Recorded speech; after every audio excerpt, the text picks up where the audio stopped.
Chapter 1174. After bidding farewell to William, Tan Xiu directly returned to the magnificent Tang Corporation's HQ. He needed to wait for the news. If William could come up with 800 million renminbi, the Long family would no longer trouble them on the surface. However, the conspiracy had been launched against them, and it would be very difficult for them to have a good life. In the evening, William personally contacted Tan Xiu and invited Tan Xiu to go to the Imperial Dragon Manor with him. After the 800 million MRB was transferred to Long Hanwen's account, Long Hanwen made a phone call and released Cao Soland. "Let's stay for dinner tonight, Uncle Long," Tan Xiu looked at Long Hanwen and said with a smile. "My son is still lying in the hospital, so I don't have the mood to invite you to dinner," said Long Hanwen with a cold face. "You're a good big boss, Tan Xiu, so don't bother with the Harbo Group's people in the future. These people are ruthless and merciless, so be careful when they deal with you one day." Ugh, the smile on Tan Xiu's face suddenly froze. He quickly glanced at William, who looked embarrassed, and hurriedly yawned and said, "We won't bother you since you have something to do, Uncle Long." Shortly put, "Thank you for giving me face this time, Uncle Long," immediately after. Tan Xiu and William left the Long family's villa in a sorry state. When they came to the gate, William sincerely apologized. "I apologize to you again, Boss Tang. I shouldn't have misunderstood you before. Now that the matter has been settled, you see, is it really impossible for the Harbo Group to cooperate with your magnificent Tang Corporation? You must know that we came to China and Star City this time with full sincerity. We want to cooperate with your magnificent Tang Corp and earn a lot of wealth together. I accept your apology, but I won't choose to cooperate with your Harbo Group." Tan Xiu waved his hand. "I, Tan Xiu, may not be a big shot, but I'm also a man of my word, so I must pay attention to integrity. My magnificent Tang Corporation has already issued an announcement, so won't I become a company without credibility if I go back on my word now? If it really comes to that, who would dare to cooperate with my magnificent Tang Corp among so many large companies in the world?" William fell into silence for a while and then said with a lonely face, "I won't pester you anymore since you've made up your mind, Boss Tang. I hope you'll have the opportunity to cooperate with our Harbo Group in other businesses in the future." "All right." Tan Xiu nodded. An hour later, William quickly returned to the Long's dining hall with more than a dozen subordinates. When he just stepped into the Long's dining hall's entrance, he saw a lot of people gathered in the hall on the first floor. "Let's go and see what happened." William was in a terrible mood, so after giving the order, he did not plan to stay in the hall. As the general manager of the Harbo Group in China, he made a fool of himself and caused the magnificent Tang Corp to issue an announcement that they would no longer cooperate with the Harbo Group. "Get out of the way." The subordinate who was sent by William squeezed into the crowd and looked at the person who was surrounded by dozens of people. He immediately shouted. His voice made William, who was about to leave, stop in his tracks. After a while, William's face turned red. He looked at the crowd surrounding Cao Soland, who was lying on the ground like a dead dog. He wished he could find a hole to bury himself in. How shameful! It was too shameful.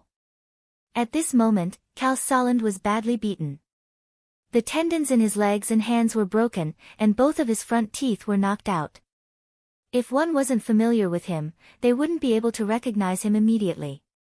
The most important thing was that Cao Soland didn't wear a coat at all, and several big words were written on his chest with a thick red pen: "Those who humiliate others will be humiliated by others. Take him away." William didn't want to stay here any longer. He shouted with a sullen face, turned around, and strode toward the elevator. He didn't notice that several young men in suits and ties nearby were staring at him with malicious eyes. At the magnificent Tang Corporation.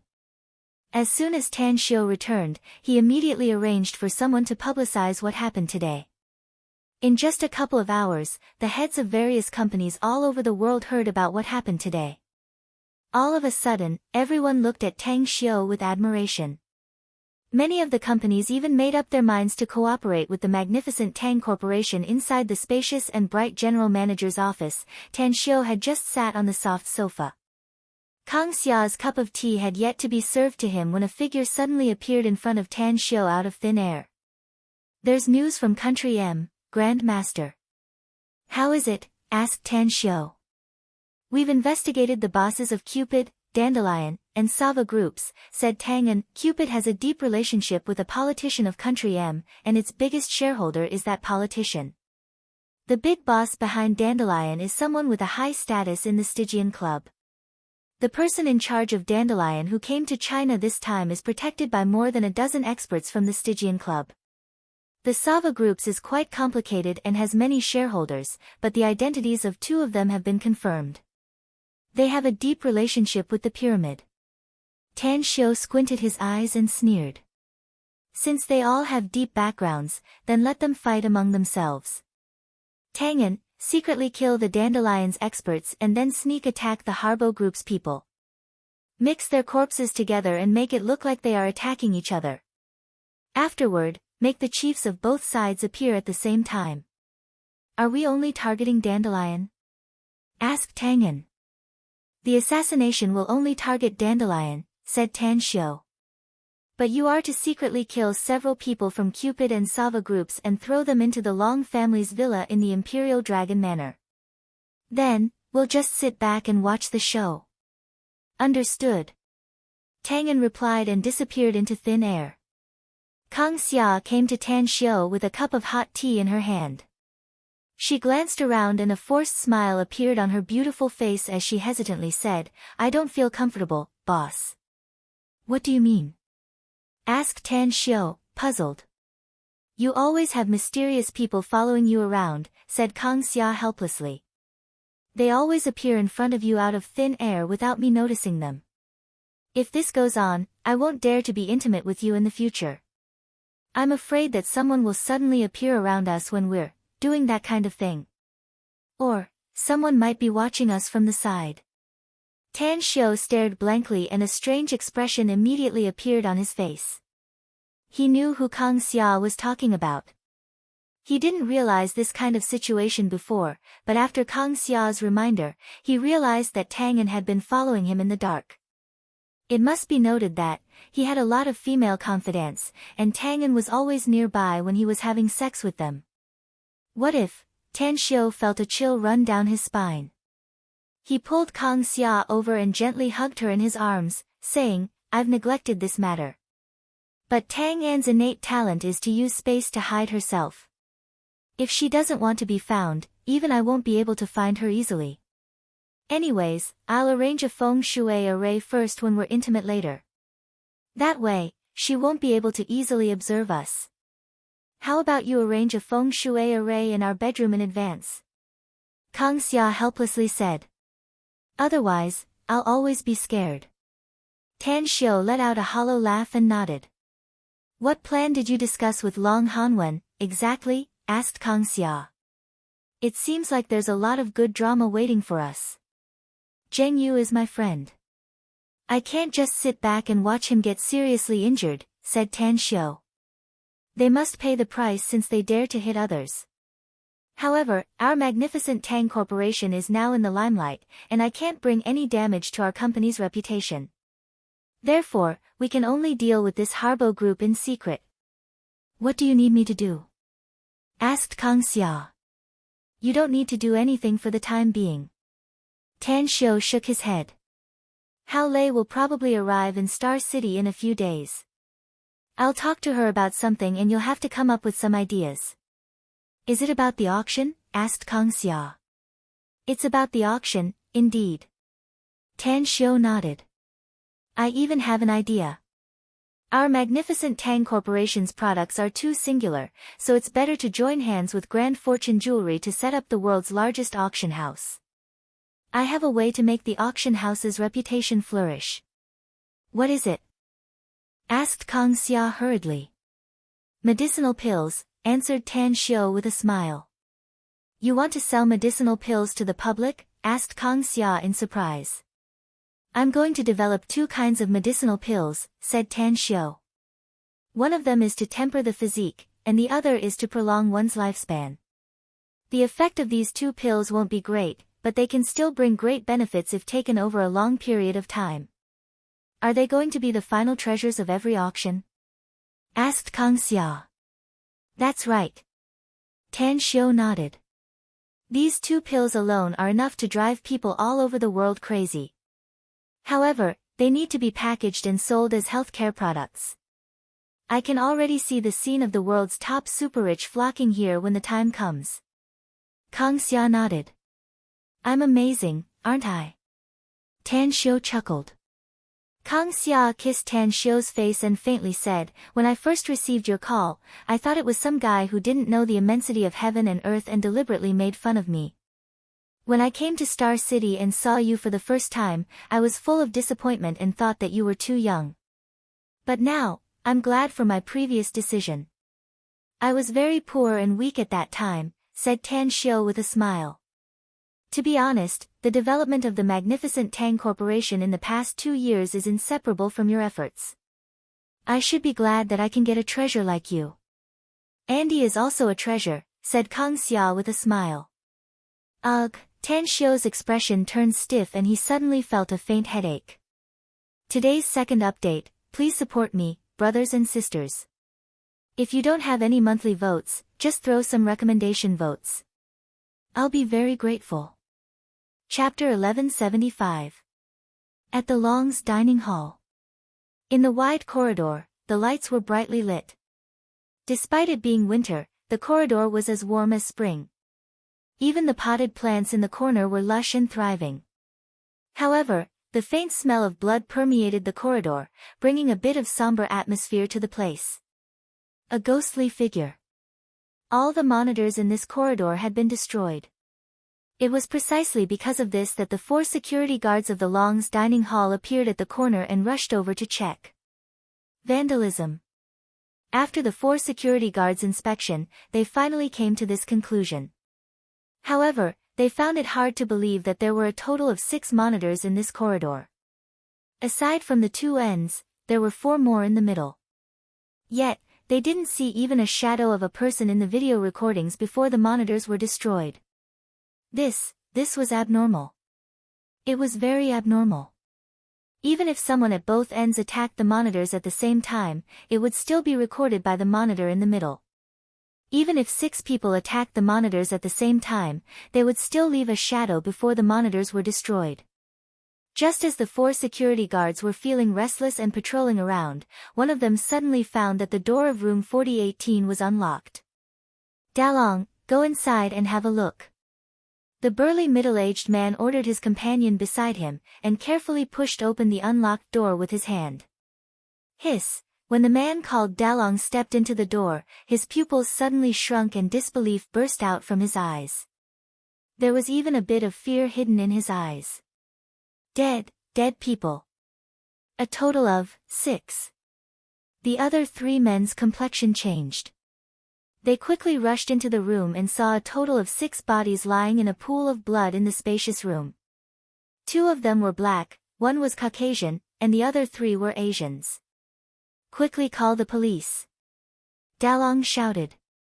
The burly middle-aged man hurriedly stopped him and said in a deep voice, "We can't call the police. Let's notify the captain first. We need the captain to solve the murder case in the hotel." Dalong quickly said, "Brother Wang, why don't we hurry up and call the police? Maybe the police can find the murderer when they come."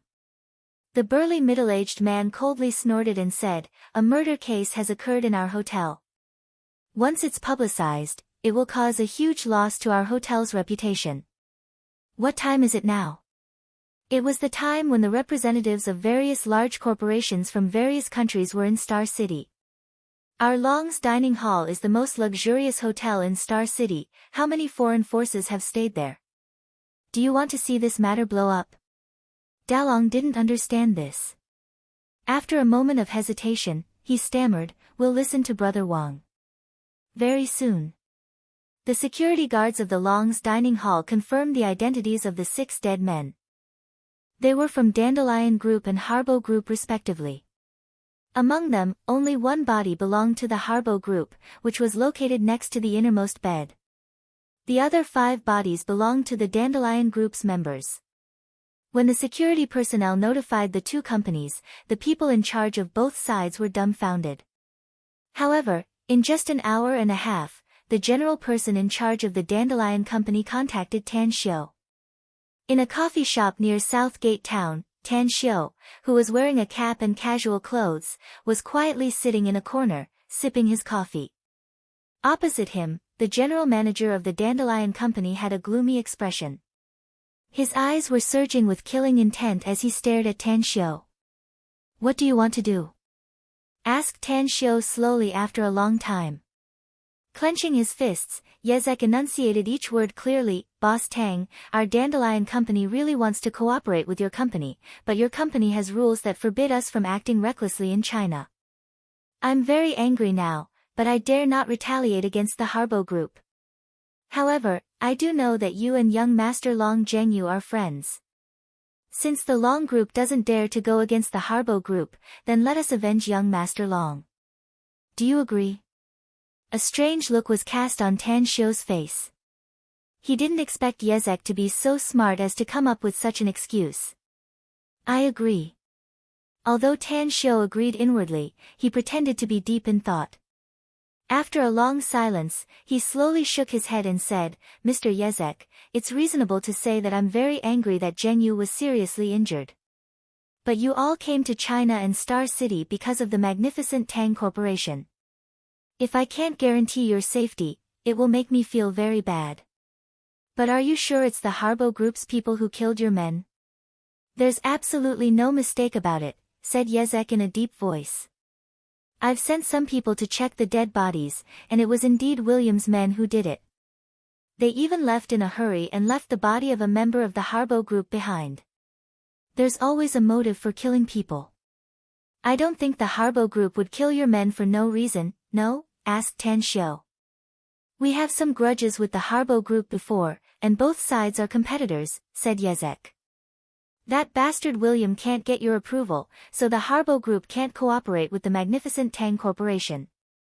I'm guessing that they must be worried about the cooperation between the Dandelion Company and the magnificent Tang Corp, so they want to sabotage it."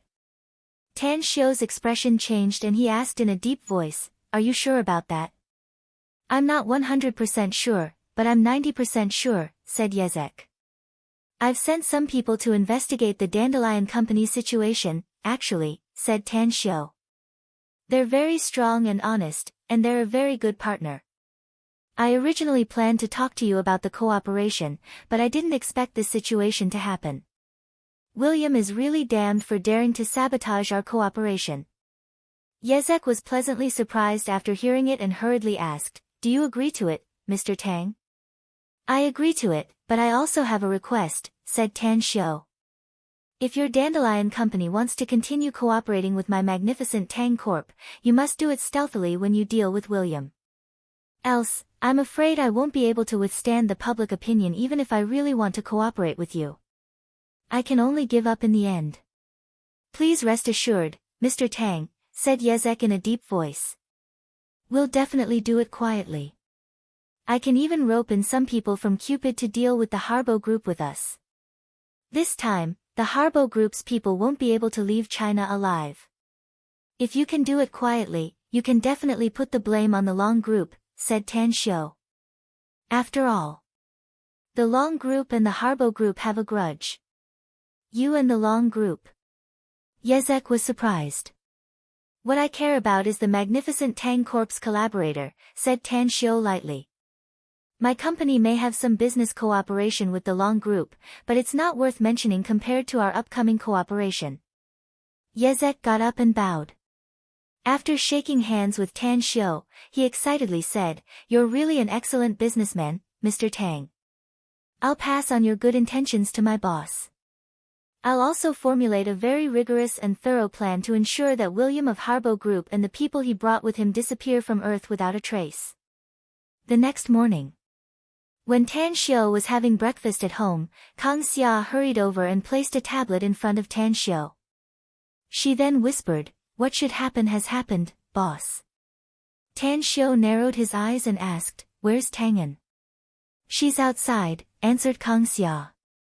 Only then did Tan Xiu recall that he had arranged an array around the house. Even if Tang An could shuttle through space, she wouldn't be able to easily enter the array he had arranged. Immediately after, Tan Xiu turned on the tablet and saw the video on it.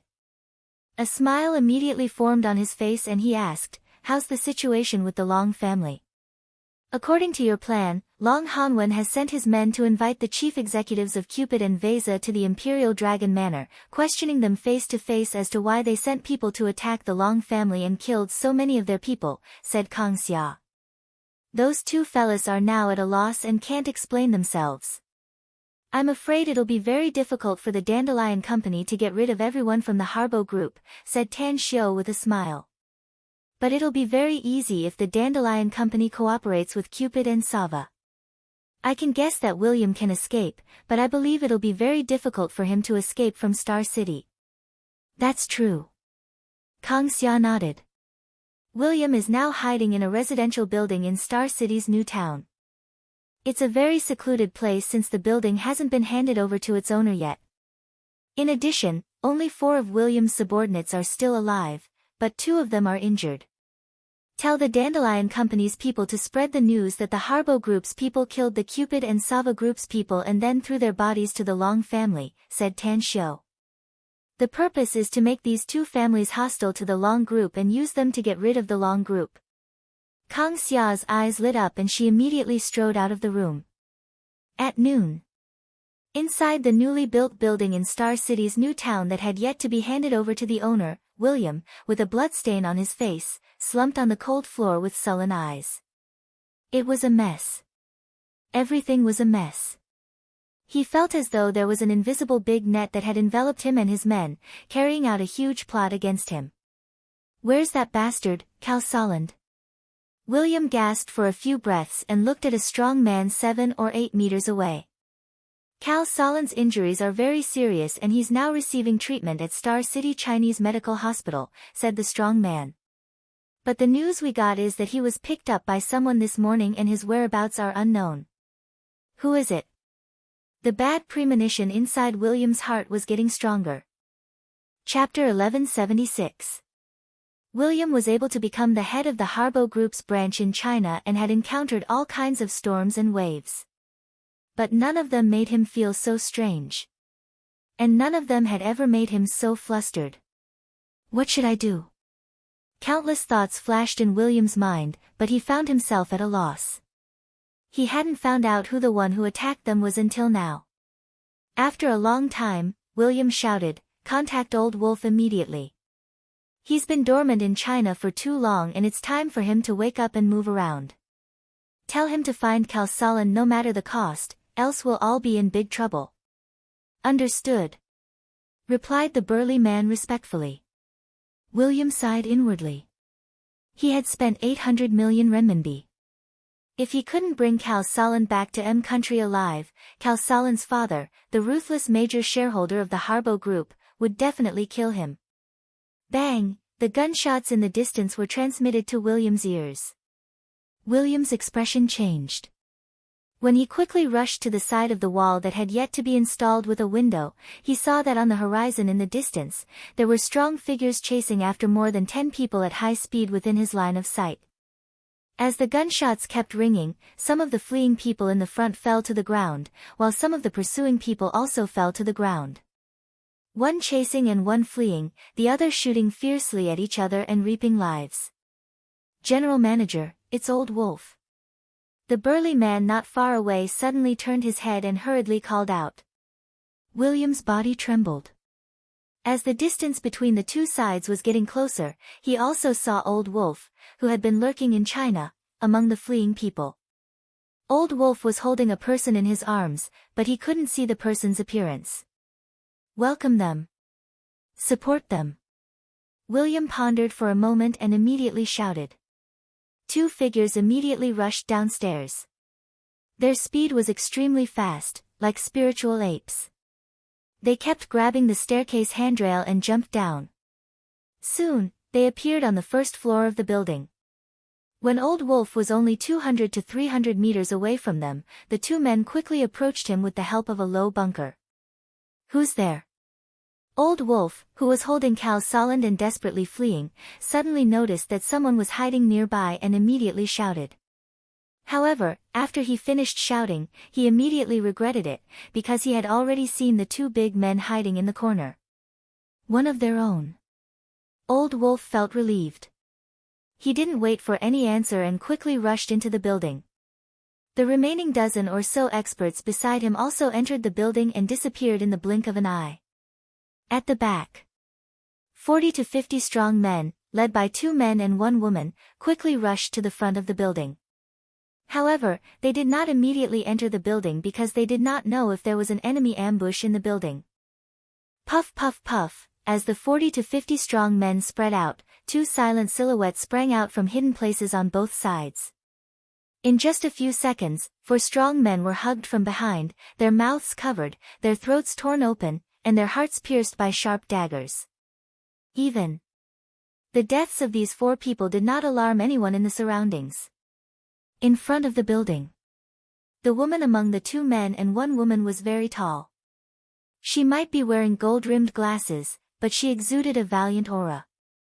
She twisted her neck and said in a heavy voice, "Yezek, transcendent. Our men have investigated very clearly. Apart from that old dog William, the Harbo group only has this old wolf left in Huaxia. They fled here just to make a last-ditch struggle. I think the 3 of us should immediately send our men to hunt them down." Yezek let out a sinister grin. He raised his hand to touch his chin and said, "We managed to force William here, so we can kill him without anyone noticing. Now that old wolf has also fled here, it means this is their rendezvous point. Let's not delay any longer and attack." "Attack!" Transcendent also shouted fiercely. Inside the building, William looked at Cal Solent, who was sent to him by Old Wolf. Killing intent was faintly discernible in his eyes. He was very regretful now. He regretted making a move against Long Zhengyu and letting this damned fool Cal Solent do it. How could things have escalated to this point if it wasn't for the matter with the Long family? "William, my old friend, we need to find a way to leave this place. A large number of experts from the Dandelion, Cupid, and Sava groups have chased us here. We'll be sitting ducks if we continue to stay here." Old Wolf was in his 40s, short and dark-skinned. He was the kind of common type that would be hard to find in a crowd. William took a deep breath and said, "I wasn't sure about it before, but I also guessed that it should be those 3 companies who are targeting us. It's just that I don't understand why they suddenly joined forces to attack our Harbo group. Although I have some friction with them, it's not to the extent of tearing off all decorum and fighting to the death. Also, don't tell me they don't want to get the cooperation contract with the magnificent Tang Corp?" Old Wolf's eyes flickered and he replied without being salty or light, "Maybe those 3 companies have reached some kind of secret agreement with the magnificent Tang Corporation. Or maybe Star City's Long group has gotten involved. Put simply, we're all enemies now, be it in the open or in the dark." William gave it a thought. He had no better solution despite feeling helpless inside, so he said, "Inform the 2 of them to evacuate." A rope was hung from the top to the bottom in the passage that hadn't been installed yet. As William and the others grabbed the rope and quickly descended, more than a dozen people quickly appeared in the underground parking lot. "Let's go. Those bastards will never expect that we'll escape from this place. We must find a way to escape from Star City and China as fast as possible. I'll make those bastards pay a painful price as long as we return to Country M." William waved his fist and spoke with a murderous aura. However, just as his voice faded away, a number of figures flashed lightning fast. In just a few seconds, dozens of figures appeared at the entrance of the underground parking lot. Yezek, Coventry, and Avril, the woman with a murderous aura, were looking at William and the others with disdain. Yezek was the first to come over and smilingly said, "How are you, my old friend, Sir William?" William frowned and a murderous glint flashed in his eyes as he coldly said, "Yezek, you damned son of a bitch. I really should have killed you back in Country M." The smile on Yezek's face instantly vanished without a trace. He raised his right arm and fiercely slammed it down as he shouted, "Kill them! Kill them all! Kill! Coventry and Avril didn't hesitate anymore. Since they had already come to this point, they were decisive people and immediately pounced toward William's group. Firearms were useless at this moment. As they took out their cold weapons, they began to strangle each other in a moment. William wanted to escape, but Yezek's group of 3 immediately locked onto him. If it wasn't for Old Wolf abandoning Cal Solond and protecting him, he would have been killed by the trio. Tens of meters away. In a hidden corner, Tangen, who was wearing a bronze mask, had an excited look in her eyes as she recorded all the fighting scenes with the video recorder in her hand. Kill them. William suddenly raised his head and roared. His suit exploded and his muscles squirmed. In just a few breaths, his body grew several times bigger and his height increased to about 2 meters. At the same time, his hair began to grow crazily. A werewolf? Yezek, Chang Roan, and Avril were all stunned, especially Yezek. The moment he discovered that William was a werewolf, a deep sense of regret grew in his heart.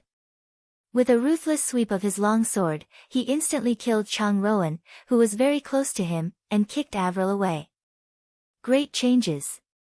The sudden change caused everyone to stop fighting and look at Yezek in disbelief. Yezek raised his head and roared. His body also began to change and turned into a werewolf in just a few seconds. Avril's pupils shrunk and she angrily roared, "Those damned werewolves are all from the Stygian Club. I never thought that the Harbo Group and the Dandelion Company are all the Stygian Club's assets. Kill them. Kill them all." William was ecstatic. He never dreamed that Yezek, who had a lot of grudges with him, turned out to be a werewolf like him, a member of the same race. In a flash, the wonderful feeling of going from hell to heaven made him laugh loudly. Kill them, brothers. Kill all the Cupid and Sava Group's people. Kill. Die. A tragic battle unfolded in the underground parking lot that hadn't been built yet. Yezek's sudden defection had caused serious damage to Cupid and Sava Groups.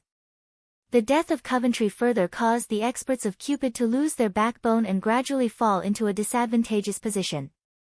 Avril's eyes glinted with scarlet light. She looked at her subordinates who kept falling around her, as well as the Cupid people who were trying to escape. She immediately shouted, "Everyone, listen up.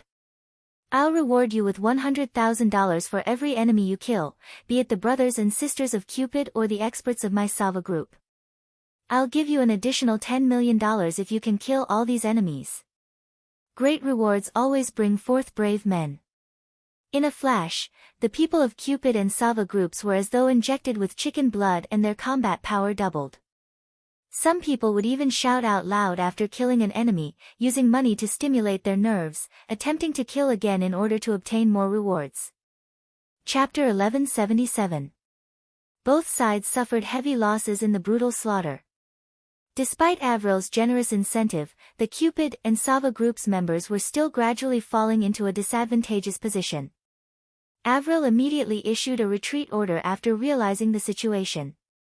However, neither William nor Yezek wanted to give up such an opportunity and began to pursue Avril and the others. Puff! Beside the dead Solond, the heavily injured old wolf's eyes instantly widened. He looked at the tip of the sword that had pierced through his chest and turned his neck with great difficulty. What he saw was a mysterious person wearing a bronze mask and a mysterious woman. That's enough. A smile was outlined on the corner of Tang En's mouth. Her figure twisted and disappeared into thin air. She didn't continue to follow the experts who were fighting but left at a very fast speed. Today's battle was just a prelude. This was just a prelude. What came next was the real, fun part. When Tang En returned to South Gate Town and appeared outside the villa's courtyard, her face, which was covered by the bronze mask, looked a bit angry. She really couldn't figure out the reason why her Grand Master, Tang Xiu, would arrange a feng shui array here, so much so that she couldn't appear in front of him silently. Kang Xia. The moment Tang En entered the room, she saw Kang Xia sitting on the sofa, deep in thought. She then asked indifferently, "Is Grand Master upstairs?" Kang Xia snickered inwardly. Ever since Tan Xiu arranged a feng shui array here, Tang En had never been able to enter the villa silently. Looking at her slightly angry expression, Kang Xia pursed her lips and said, I'm waiting for the news in the study room. Humph. Tang'an snorted lightly and turned to walk to the stairs. Inside the study room. Tan Xiu looked at Tang'an, who just entered the room. He immediately got up from the sofa and asked, have you recorded it? Tang'an handed the camera to Tan Xiu and said, I've recorded it, but I didn't catch up with them to see their final chase. You should watch this video, Grand Master. It's very interesting. Tan Xiu's expression moved and he immediately played it. After a long while, Tan Xiu looked at Tang'an with a strange expression and asked, I already knew that the Stygian Club is behind Dandelion, but I didn't expect that the Harbo Group is also backed by them. So to say, Cao Salan's father is a member of the Stygian Club? It should be. Tang'an nodded. Even if he isn't, I'm afraid he has a deep relationship with the Stygian Club. Tan Xiu took a deep breath and said, I'm giving you a mission, Tang'an, immediately disseminate this video and do it secretly. Make it known to all the forces that come to Star City. In addition, each video was sent to the headquarters of the 4 companies in America. Since they want to play, then let them have a good time. I hope they can fight to their heart's content abroad. 2 of the top 3 forces in the world are already involved. Tang'an nodded. Be it the Stygian Club or Pyramid, these 2 forces are like fire and water to begin with. Even if this matter doesn't make them tear off all pretense of cordiality, it's very likely that it will add fuel to the fire. Is there anything else we can do, Grand Master? Tan Xiu squinted his eyes and slowly said, notify Mo and the rest to solve the issue in Japan as soon as possible. Then, all of them are to sneak into the cities of America and stay hidden there. Even if the Stygian Club and Pyramid were to fight each other in 2 months' time, it would still be enough to end the war. Once the battle between the 2 sides comes to an end, Jinshi will immediately head to America and begin to lay out the intelligence network there. Mo and the rest may not have been engaged in intelligence work before, but they know a lot about it. Tang'an nodded. They often deal with intelligence organizations when they carry out their missions in the past. Once they arrive in America, they'll be able to lay out their plan and form the prototype of an intelligence network when Jinshi arrives. Alright, you can go now. Tan Xiu waved his hand and watched Tang'an leave the study room. His eyes flickered. The upheaval of America's major corporations and the infighting between the 2 superpowers would definitely shake the whole world. The Tang sect could fish in troubled waters at this time and definitely reap huge benefits. In the past, Tang sect's foundation was too weak, so he didn't act rashly.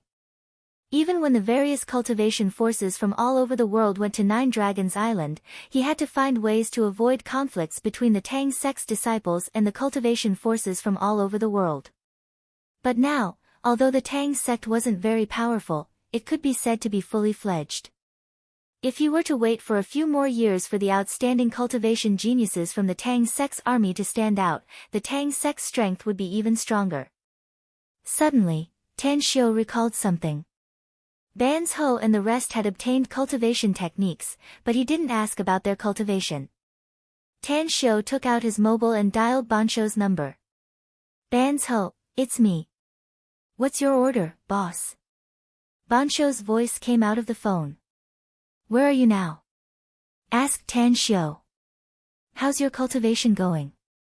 We haven't felt the qi you mentioned until now, boss, said Ban's Ho with a dry smile. But we're not discouraged. We're seriously trying every day, and each of us tries for at least 2 hours. Oh, that's right, we're now in Jingmen Island. It's been a long time since I told you to suspend the adoption of street children, said Tan Xiu. So continue with the operation. That's great. Ban's Ho looked pleasantly surprised and said, we haven't been idling all this time, boss. We didn't spend all our time on cultivation either. We have a total of 4 teams and we often travel all over the country. We've found more than 100 good children these days. It's just that you didn't allow us to adopt them, so we just sent some people to follow them in secret and observe them. We haven't gathered them yet. You did a good job, said Tan Xiu. There's one more thing, said Ban's Ho. I need people in your 4 teams who are proficient in various languages and even have some understanding of foreign countries. Boss, you want us to go abroad to search for street children? Asked Ban's Ho, surprised. That's right. But we'll start in Asia, said Tan Xiu. There's no need to have a lot of children in each country, just 1,000 is enough. I'll immediately gather everyone, boss, said Ban's Ho excitedly. Then I'll tell them to report to you.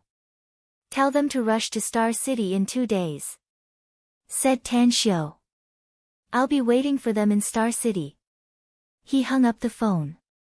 As Tan Xiu was about to leave the study room, he suddenly heard a knock on the door. Hao Lei's voice came from outside. Sect Master, Hao Lei is here to report. Come in. Said Tan Xiu. The door opened. Hao Lei and Kang Xia came in from the outside. At this time, Hao Lei's body exuded a faintly discernible aura. It was obvious that she had broken through to the mid-stage of Golden Core. Good. Tan Xiu nodded and took out another interspatial ring from his interspatial ring. He handed it over to Hao Lei and said, "This is the auction's auction item. Drop your blood to recognize it as the owner first and then take a good look at it." Hao Lei nodded and took the interspatial ring. As per Tan Xiu's instruction, it didn't take long for her to drip her blood to recognize it as the owner. Then, her beautiful face turned sluggish and disbelief filled her eyes. Shocking. It was really too shocking. She never dreamed that Tan Xiu would be able to take out so many treasures. Not to mention the jewelry, just the hundreds of antiques and curios were obviously priceless treasures. All of these things will be auctioned off at once, said Tan Xiu. Also, I need you to set up a large auction house, preferably in Demonic City. I'll give you another 5 billion to set up the auction house in addition to the 1 billion promotion fee. Hao Lei pondered for a moment and slowly said, Sect Master, we must have our own building if we want to set up the auction house. I'm not talking about renting a few floors in a building, but completely belonging to us. The most important ones are the auctioneers and appraisers, which must have fixed personnel. Additionally, there must be security personnel. The items in the auction house are generally priceless, so security must be the top priority. I won't take care of this matter, said Tan Xiu. You can handle it yourself. I'll contact Gu Xiaoxua later and ask her to send a group of experts from her sect for you to use. Hao Lei hesitated for a moment before she nodded and said, I'll do my best. In the evening. The sun was setting in the west, and the afterglow dyed half of the sky red. A cold wind blew through every corner of Star City and brought a video to the hands of hundreds of forces. The 10-minute video had caused an uproar. Countless forces spread the news and spread the video to various countries all over the world through the internet. At the imperial capital, the Special Abilities Bureau's HQ, Duan Mulin had just finished his dinner and was talking with Zhu Long about the demonic beasts in the Himalayas. A thin youth quickly ran into the room and handed over a tablet computer, saying, Chief, there's a video from Star City. It's very influential. Star City. Duan Mulin frowned and asked after receiving the tablet, Where's Tan Xiu now? He's in Star City, answered the youth. Duan Mulin shook his head and forced a smile. That brat is too good at stirring up trouble. No matter where he is, he can always stir up big events. Some time ago, the turmoil in Japan was caused by him rushing to Japan. I'm afraid he's the one who did some of these things himself. Alas, I'll take a look at this video first. I hope this brat doesn't act recklessly. Chief, the content of this video seems to have nothing to do with Mr. Tang on the surface. But if we look into it deeply, it's definitely related to him, said the youth. In other words, it's related to his magnificent Tang Corporation.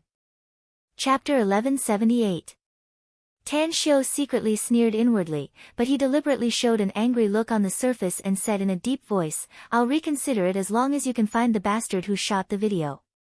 Ruining the reputation of my magnificent Tang Corp and exposing the agreement between us is simply outrageous. Yezek looked ecstatic. He was sure that he could find the bastard who shot the video.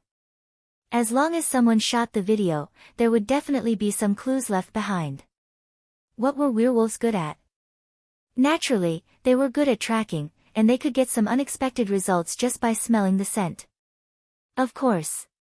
He didn't make such a reckless decision because he still had a card up his sleeve, which was to buy intel. The intel of the Darkwind organization was absolutely terrifying. If he really couldn't find the person who shot the video, then he would buy it from the Darkwind organization. A few minutes later, Yezek left the magnificent Tang Corp's HQ with satisfaction.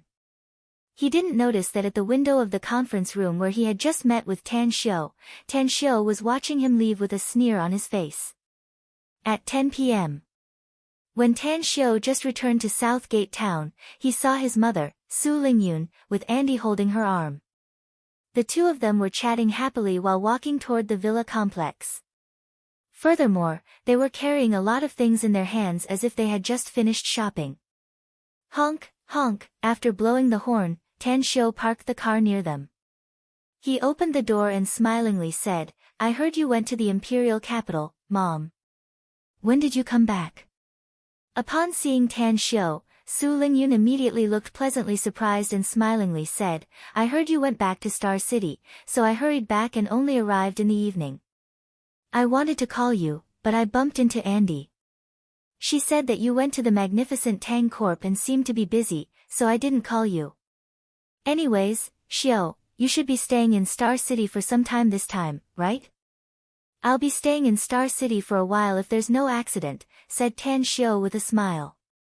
"Get in the car, Mom, Andy." "All right." After Su Lingyun and Andy got into the car, they soon arrived home. However, before the mother and son could speak more than a few words, a woman who was responsible for guarding Southgate Town and protecting his mother quickly rushed to the living room. "What did you say?" "Duan Mulin." Tan Xiao raised his eyebrows and looked a little surprised. Although he had guessed that Duan Mulin would come to find him, he didn't expect him to come so soon. It had only been a few hours since the video was released. Could it be that Duan Mulin was in Star City or in a nearby city? Immediately after, Tan Xiao personally went out to greet him. Upon seeing Duan Mulin coming with 2 bottles of God's nectar, he immediately forced a smile and said, "Senior Duanmu, why did you bring wine when you came? I don't have a lot of other things here, but the God's nectar can definitely fill your stomach. I know you have a lot of God's nectar here. Who told this wine to be produced by your family?" Duan Mulin smilingly said. "But I'm afraid I won't have a supper tonight if I don't bring some wine here." Tan Xiao couldn't help laughing. After inviting Duan Mulin to the villa, he waited for his mother, Su Lingyun, to exchange greetings with Duan Mulin and then hurried to the kitchen. He and Duan Mulin then went to the study room on the 2nd floor. "Tell me, what did you do this time, kid?" Duan Mulin sat on the sofa and looked at Tan Xiao with a faint smile. Tan Xiao rubbed his hands and grinned. "Hee, it seems I can't escape your eyes no matter what I do, Senior Duanmu. It's nothing serious, actually. It's just that my friend, Long Zhengyu, was seriously injured by the Harbo Group's people from the M country. I did something in the middle, but I won't tell you the details. In short, they fought. The Harbo Group's people suffered heavy losses, and the other companies are also having a hard time. I think you should be aware of what happened in Star City with your ability, Senior Duanmu, right?" "I know a bit about it, but I don't know what will happen next," said Duan Mulin with a smile. "The reason you came to Star City in person should be because of the appearance of the werewolf in that video, Senior Duanmu," said Tan Xiao. "I can tell you without reservation that the Stygian Club is behind the Harbo Group and the Dandelion Group, whereas the Pyramid is behind the other company. Both of them are in conflict, and it may even be a conflict between the 3 forces, so I decided to add fuel to the fire and make these forces fight each other all over the world." Duan Mulin was shaken inwardly and asked in a deep voice, "What happened in China?" "The matter in China has come to an end." Tan Xiao shook his head. Duan Mulin immediately felt relieved after hearing it. But then, he looked curious and asked, "You want the Stygian Club and the Pyramid to fight? For what?" Don't you think that the weakening of foreign forces will only bring benefits to our country, Senior Duanmu? Asked Tan Xiu calmly. I can't see any benefits or disadvantages, but I can see that you must have some purpose behind it. Duanmu Lin let out a faint smile. Can you tell me about it to satisfy my curiosity? Tan Xiu pondered for a while and said, Senior Duanmu, the Stygian Club has been committing all kinds of crimes for so many years and has committed countless crimes that have angered both humans and gods. They also have a deep grudge against my Tang sect. I'll get rid of this organization if I get the chance. At the very least, many people will suffer less from their persecution. I'm afraid that the pyramid isn't a good organization since there are all kinds of cultivators in it. I'll need to compete with them if I want to get more resources. Hence, I won't take the initiative to attack them, but I'll fan the flames and make them fight each other. It'll be interesting if I can get some benefits from it. Do you have any goals for the future, Tan Xiu? Duanmu Lin squinted his eyes and asked. Tan Xiu straightly got up from the sofa and stood in front of Duanmu Lin. He cupped his fists and said, Senior Duanmu, I'm afraid it won't be a problem for you to live for another 100 years given your strength. My goal is to become an immortal and ascend to the immortal world. This is the ultimate pursuit of us cultivators. I'm just saying if I and the Tang sect's disciples ascend to the immortal world decades later, I'll need your help to take care of my family and friends on Earth. Duanmu Lin abruptly got up with incredulity in his eyes. Ascend to become an immortal? Are you kidding me, Tan Xiu? Even if your cultivation speed is very fast, it's impossible for you to ascend to the immortal world in a few decades, no? Even if you can, you'll ascend to the immortal world by yourself. Do you think you can take away all the cultivators of the Tang sect? I can, replied Tan Xiu in a deep voice. Duanmu Lin shuddered and clenched his fists instantly. Then, he hurriedly asked, Tan Xiu, I may not be a cultivator, but I do have some skills. Since you can take the Tang sect's disciples to ascend to the immortal world, then, can you take me too? Are you sure? Asked Tan Xiu with a strange expression. I'm 100% sure. Duanmu Lin firmly nodded. You're the director of the Special Abilities Bureau, a heavyweight figure indispensable to the country. Can you really let go of the people and things left on Earth if you leave with me? Asked Tan Xiu. Also, you must be at least at the spirit formation stage if you want to ascend to the immortal world with me. Given your current strength, let alone a spirit formation stage expert, you can't even compare to a golden core stage expert, can you?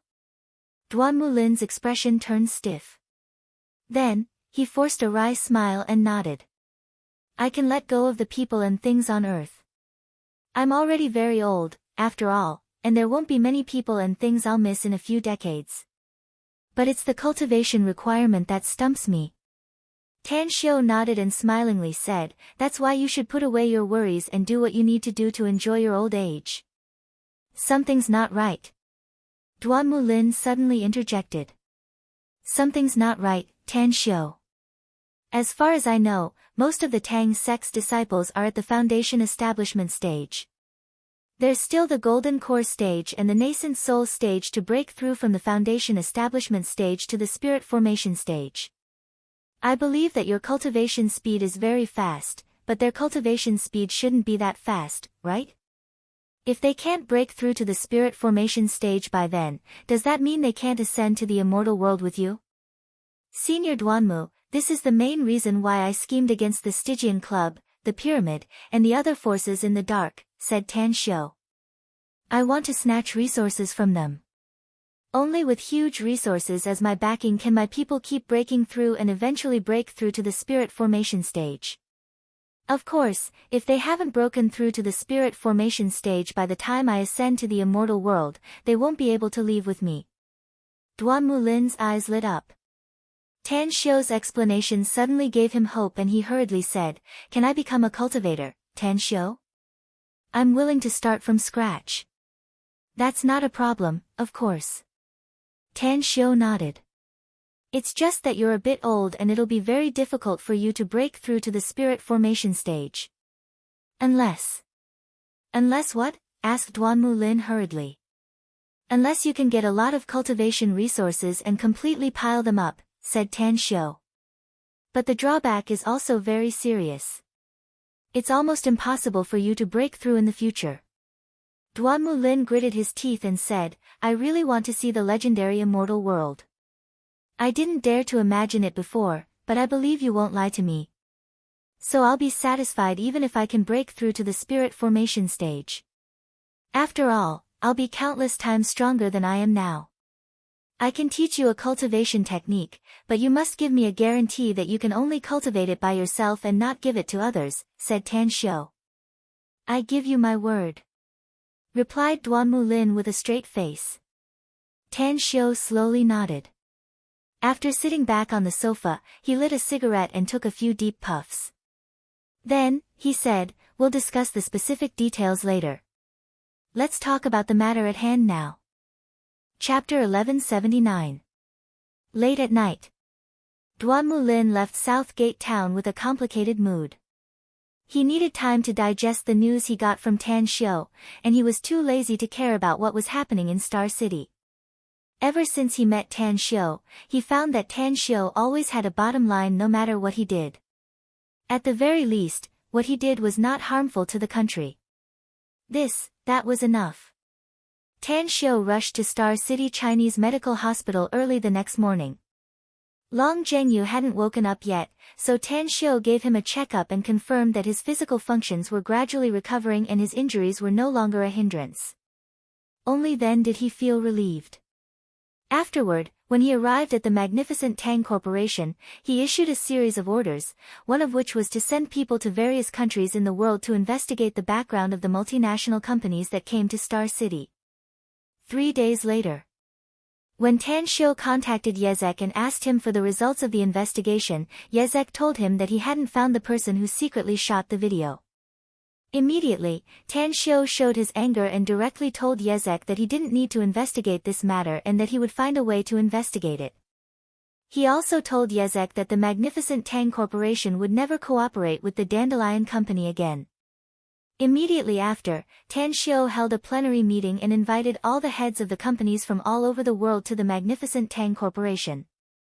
In the large conference room that could accommodate thousands of people, the heads of all the companies sat quietly in the audience, waiting for Tan Xiu's arrival. No one talked or made any noise, and the atmosphere was very heavy and tranquil. Clap! The conference room's door was pushed open as 8 burly men lined up in 2 teams and quickly entered the venue. Then, accompanied by Kang Xia, Tan Xiu came to the podium. His cold eyes swept over the crowd and slowly said, Ladies and gentlemen, welcome to the magnificent Tang Corporation. Clap, clap, clap. Warm applause sounded until Tan Xiu raised his hands, and the applause gradually disappeared. Tan Xiu continued, I know the purpose of your visit to China. I also know that you're optimistic about my magnificent Tang Corporation and want to cooperate with me. Originally, I was prepared to cooperate with some of your companies because each of your companies is very powerful. However, you must have heard about the recent events in Star City. My best friend, Long Zhengyu, the young master of the Long Group, was seriously injured by someone in his own territory and is still in a coma. I'm very angry, but I must suppress my anger because the people who injured him are the same as you. They are all friends of my magnificent Tang Corp and they came for my company. However, thanks to my efforts, I managed to save the perpetrator from the Harbo Group. I even went to the Long family with William, the person in charge of the Harbo Group. I tried my best to persuade him to release the perpetrator. I originally thought that this matter would end here. But just a few days ago, a total of 4 people in charge of 4 companies led a group of martial artists under them and engaged in a tragic fight. Even in a hotel like the Long's dining hall, 5 or 6 corpses were found. I want to ask you something. Do they still dare to cause such a big incident in Star City after my magnificent Tang Corp's announcement? Do they think that my company's honor is worthless? Do they turn a deaf ear to Tan Xiu's words? As Tan Xiu spoke up to the anger in his eyes turned more intense. He clenched his fists and fiercely slammed the table and shouted, I'm very angry because the Chinese government is exerting pressure on us. They want us to pay attention to the social stability of Star City and not cooperate with those thieves and thieves. Now, I want to tell you something solemnly.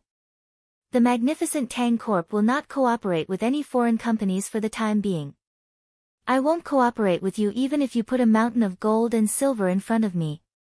As his voice faded away, all the people in charge of the venue abruptly got up at this moment with disbelief on their faces. Many of them even looked angry. Boss Tang, this matter has nothing to do with us. You can't directly deny us. Ever since we came to China and Star City, we've always respected the laws of your country and went all out to prepare for the cooperation with the magnificent Tang Corporation. Mr. Tang, those 4 companies in Country M are indeed outrageous. They turned a deaf ear to your words and should be punished. The magnificent Tang Corp is right not to cooperate with them, but we've done nothing wrong. But we haven't done anything wrong. All our energy is focused on your magnificent Tang Corporation. So, please take back what you just said and give us a chance. I believe that my conditions will definitely satisfy you. Boss Tang, we're businessmen. Don't be impulsive. We'll make a fortune together if we cooperate. You don't need to pay attention to those who don't abide by the rules. Please take back what you just said, Boss Tang. We really came with full sincerity.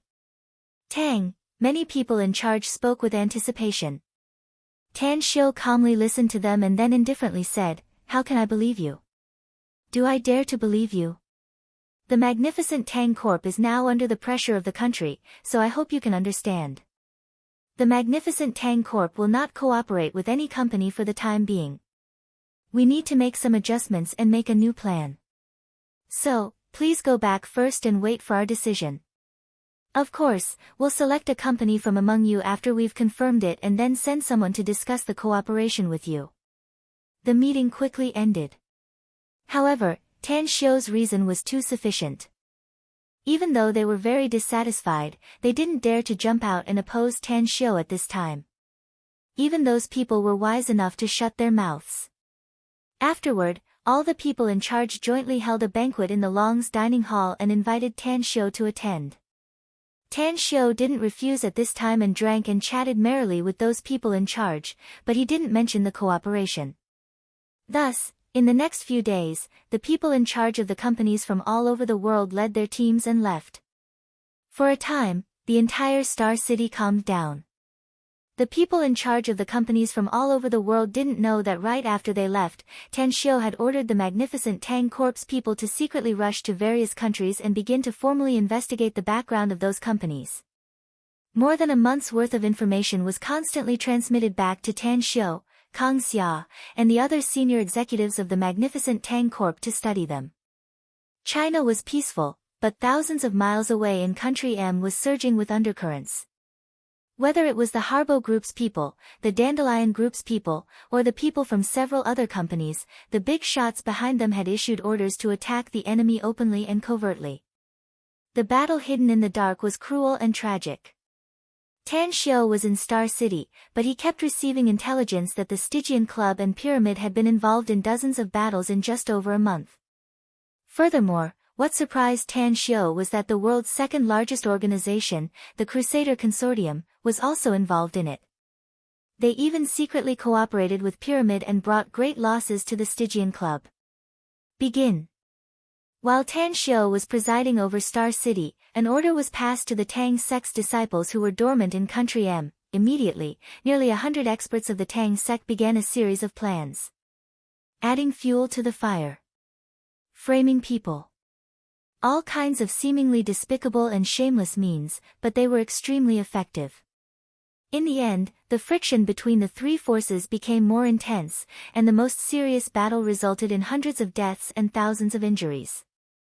During this period, a piece of news flew to every corner of the world as though it had wings. Even some remote small countries received the news that the magnificent Tang Corporation and Grand Fortune Jewelry would jointly hold a super auction and hold an unprecedentedly huge auction in Shanghai on December 1st. Anyone and any force could participate in the auction, but the only requirement was that the funds they could mobilize must be at least 9 digits. Shortly after, Another piece of news came out that there were too many tycoons who had connections with the magnificent Tang Corporation and Grand Fortune Jewelry, so the threshold was raised. Anyone who wanted to participate in the unprecedented auction must have at least 300 million yuan. As for the people and forces who registered in advance, the threshold was still the original 100 million yuan. On November 20th, Tan Xiu returned to Shanghai. Since the auction would be held soon, Tan Xiu personally sent invitations to some of his business friends in China. There was no threshold for those who met Tan Xiu's requirements. However, most of those people had more than billions of yuan in wealth. Shanghai. Inside a luxurious villa in Blue Star Villa complex, Tang Xiu looked at Andy, who wore an innocent face and behaved like a little baby. He rubbed his temples with a headache. Sitting on the sofa opposite Andy was Miss Mu Weining. Sitting on the other side was Ouyang Lulu with her legs crossed and a sneer on her face. You guys chat. I still have something to do. Tan Xiu really didn't want to stay here any longer. He left the Blue Star Villa complex at a very fast speed as though he was fleeing for his life. Only then did he secretly feel relieved. He believed that the three women in his family wouldn't fight. Therefore, he just let them be no matter how noisy they were. Where am I going? Tan Xiu stood at the entrance of the Blue Star Villa complex and looked at the bustling street with a blank expression. For a time, he found that he had nowhere to go. Ring, ring, ring, a melodious ringtone sounded, causing Tan Xiu to take it out in an instant. He looked at the caller ID and found that it was Jean Xinkue. What's up, brother Jean? Tan Xiu directly asked after picking up the phone. Brother Tang, I heard that you've returned to Shanghai, so I called you to ask if you have time to meet up and have a drink with me, said Jean Xinkue with a smile. Let's continue our big break today. I'm looking for monthly votes. Chapter 1180. Tan Xiu, who had nothing to do at the moment, naturally agreed when he received Jean Xinkue's call. His cheerful attitude made Jean Xinkue absent-minded. After agreeing on the place, Tan Xiu hurriedly drove and arrived at a bar near Nanjing Road without much effort. There was no business in the bar since it was in the afternoon. No one even greeted Tan Xiu when he arrived. Tan Xiu glanced around and saw Jean Xinkue sitting in the corner. Brother Jean, how come you're so leisurely and elegant today? Tan Xiu walked over with a smile and asked after taking a seat across him. The first phase of our project has been completed, and the next phase is the second phase, said Jean Xinkue with a smile. Also, the opening ceremony will be held in half a month's time. I hope you can come and shake the situation if you're free at that time so that we can have a good start. What's the specific date? Asked Tan Xiu calmly. December 1st, said Jean Xinkue. Tan Xiu furrowed his brows and asked, is the property we're building not easy to sell? It's not that it's not easy to sell, but it's too easy to sell. Jean Xinkue waved his hand. Ever since the design was exposed, coupled with the floor plan and other supporting facilities, it has won the pursuit of countless people. So far, at least hundreds of people who want to buy our property have contacted me, hoping that I can give them a good layout, a good floor, and a good location. If that's the case, then there's no need for me to shake the scene. Tan Xiu smiled and said. I'm going to attend the auction on December 1st, so I won't have time to attend the opening ceremony. Jean Xinkue looked curious and asked, I heard that the Genesis auction in Shanghai is jointly organized by the magnificent Tang Corporation and Grand Fortune Jewelry. Is this true? That's right. Tan Xiu nodded. Jean Xinkue rubbed his hands and grinned. Brother Tang, I may have received a reply that I'm eligible to participate in the Genesis auction, but the position I'll get will be very remote. After all, I'm not ranked in the circle of local tycoons in the world. Why don't you open the back door for me and get me a good seat? Tan Xiu couldn't help laughing and said, I've reserved 10 seats in advance. At that time, not only you, but also brother Gu Changmin and brother Zhang Yueming will also get good seats. Don't worry. Jean Xinkue gave him a thumbs up and praised, Brother Tang, you're so frank and straightforward. Let me toast you a cup. Tan Xiu faintly smiled. Just as he drank the wine, his mobile rang. When he took it out and looked at the caller ID, he immediately picked it up and said with a smile, "Old Li, it's rare for you to take the initiative to call me. What's the matter?" "Tan Xiu, your magnificent Tang Corporation will be participating in the Genesis auction, right?" Li Juren's voice came from the phone. Tan Xiu smiled and said, "That's right, there is." Li Juren laughed aloud and said, "Can I ask in advance what good things will be in the auction? Is there anything I can use?"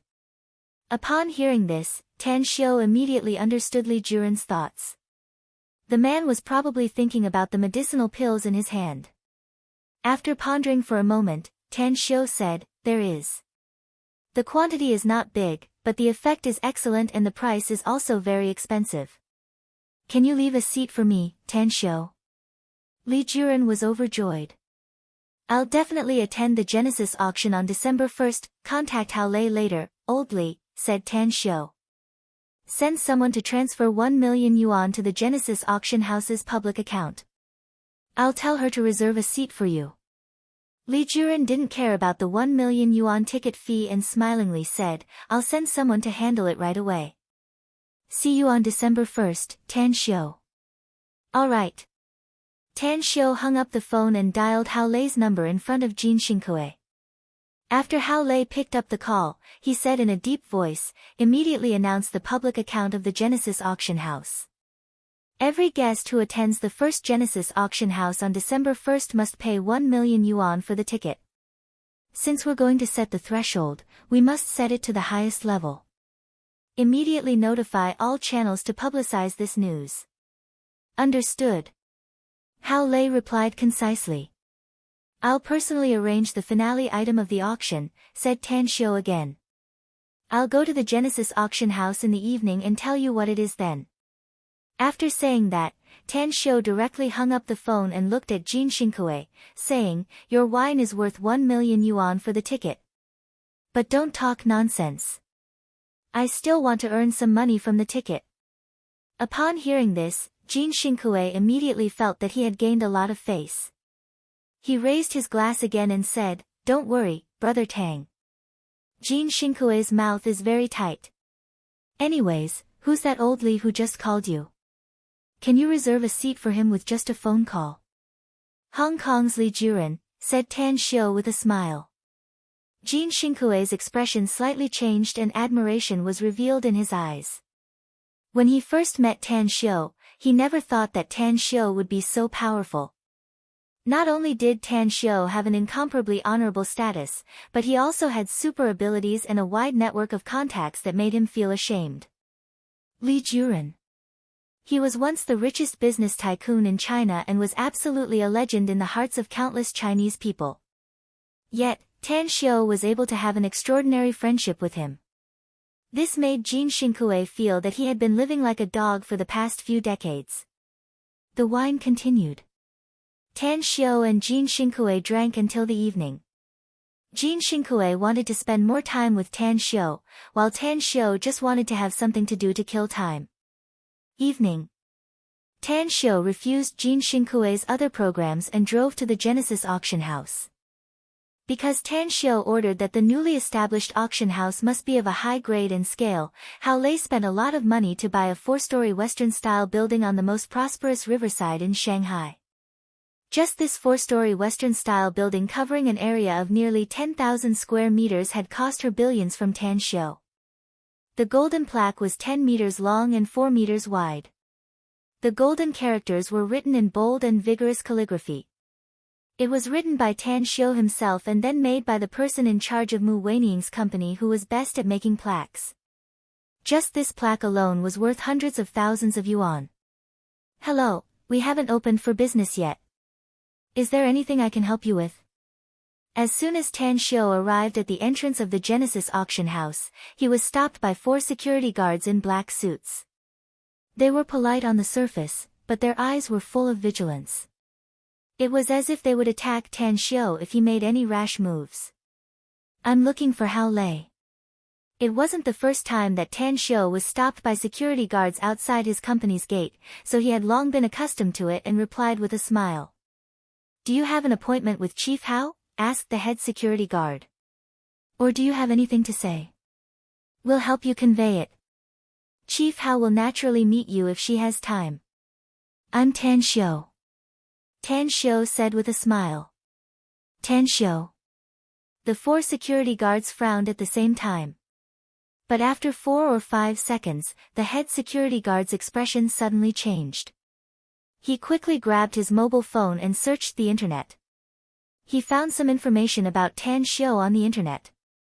After a short comparison, his expression turned to fear and trepidation. He bowed and said, "We didn't know it was you, boss. We're really sorry for what just happened." Tan Shou patted his shoulder and smilingly said, "Your attitude is very good and responsible. I'll tell Hao Lei later that your salary will be increased by 30% since I'm satisfied with your performance. Alright, you continue your duty. I'll go upstairs first." Yes. "Thank you, boss," said the head security guard excitedly. After watching Tan Shou leave, he fiercely clenched his fists and vigorously waved them in the air. Then, he excitedly said, "I didn't expect to finally see a real Buddha. It's the big boss. We actually got the appreciation from the big boss. It's really a great honor." The other 3 security guards also reacted. Each of them looked excited as they passed on the news of Tan Shou's arrival through their walkie-talkies. They also told all the security brothers about Tan Shou's promise just now. Immediately, nearly 2/3 of the security guards in the entire Genesis auction house cheered. On the 3rd floor of the Genesis auction house, Hao Lei quickly flipped through the documents in her hands. The 3 subordinates in front of her were still holding the documents, waiting for her signature. She was very busy. Hao Lei had never been so busy before. Even when she was the general manager of the Grand Fortune Jewelry, it couldn't be compared to her current state. Since this morning, apart from drinking a few cups of water and coffee, she didn't even have time to eat anything. Knock, knock, the door was knocked and Tan Shou came in from the outside. He looked at the several people in the office and smilingly said, "Are you busy?" Hao Lei got up from the boss's chair and gave her 3 subordinates some instructions. After they put down the documents and left, she said with a tired face, "Can you find someone to help me, boss? I'm too busy. I'm so busy that my feet can't even touch the ground, and I'm so hungry that my chest is sticking to my back." "You haven't had dinner yet?" Tan Shou was surprised. "I haven't had breakfast and lunch yet." Hao Lei forced a smile. Tan Shou took out his mobile phone and dialed the number of the Everlasting Feast Hall's person in charge in Shanghai. He asked the Everlasting Feast Hall to prepare a sumptuous meal and send it to the Genesis auction house. Then, he looked at Hao Lei and asked, "Who do you want to help you?" "Chi Nan," answered Hao Lei with a smile. Tan Shou couldn't help laughing and said, "You're really good at choosing people." "No problem. I'll call her later and she'll come to help you." "Please don't say that it's me, Sect Master," said Hao Lei hurriedly. "Don't worry. I know," said Tan Shou with a smile. Hao Lei then said, "Sect Master, we've received calls from thousands of local and foreign magnates after these days of publicity, hoping to participate in this auction. However, many of them are asking us to announce some of the auction items in advance. After all, it's very difficult to achieve the best effect if we don't attract their auction items." Chapter 1181. A thoughtful look flashed in Tan Shou's eyes. As a matter of fact, he had told Hao Lei about the gimmick before, but he still felt that it was too little to rely on just 2 medicinal pills.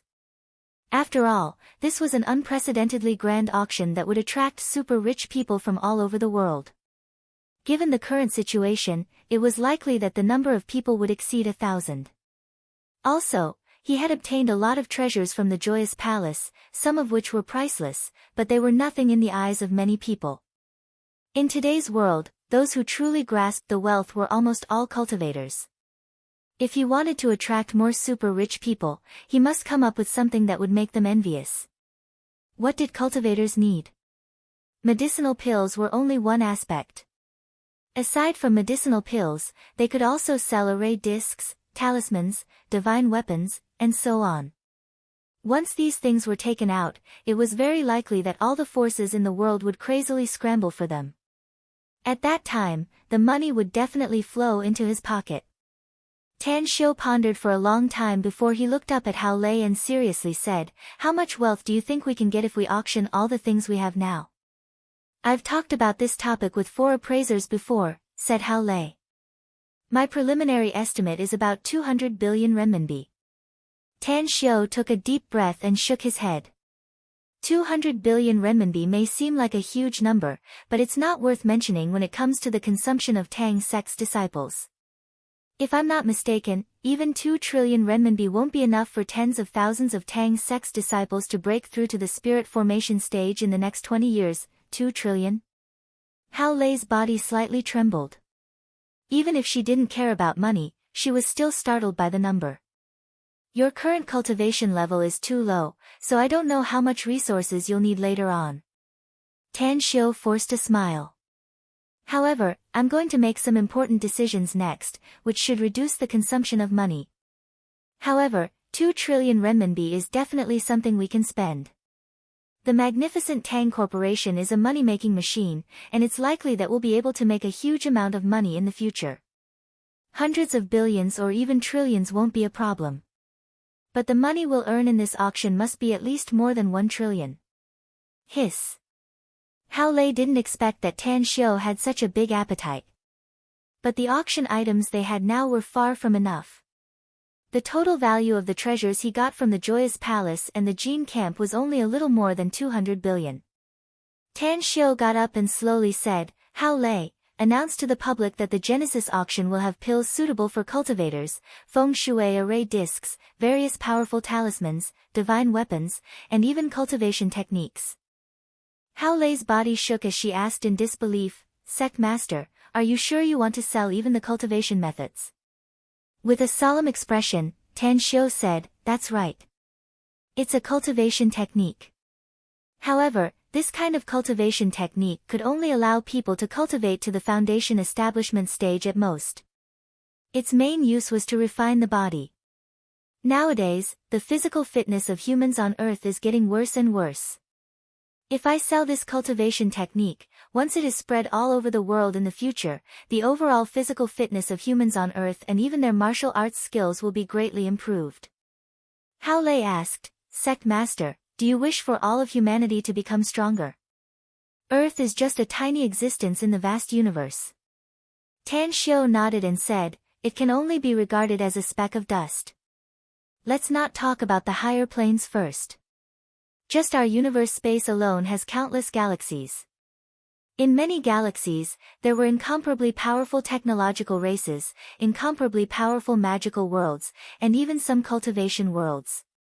If Earth is too weak, it will be the doomsday of humans on Earth in case some powerful beings from other galaxies come here one day." Tan Shou walked to the window and looked at the masses of living beings shrouded in darkness outside.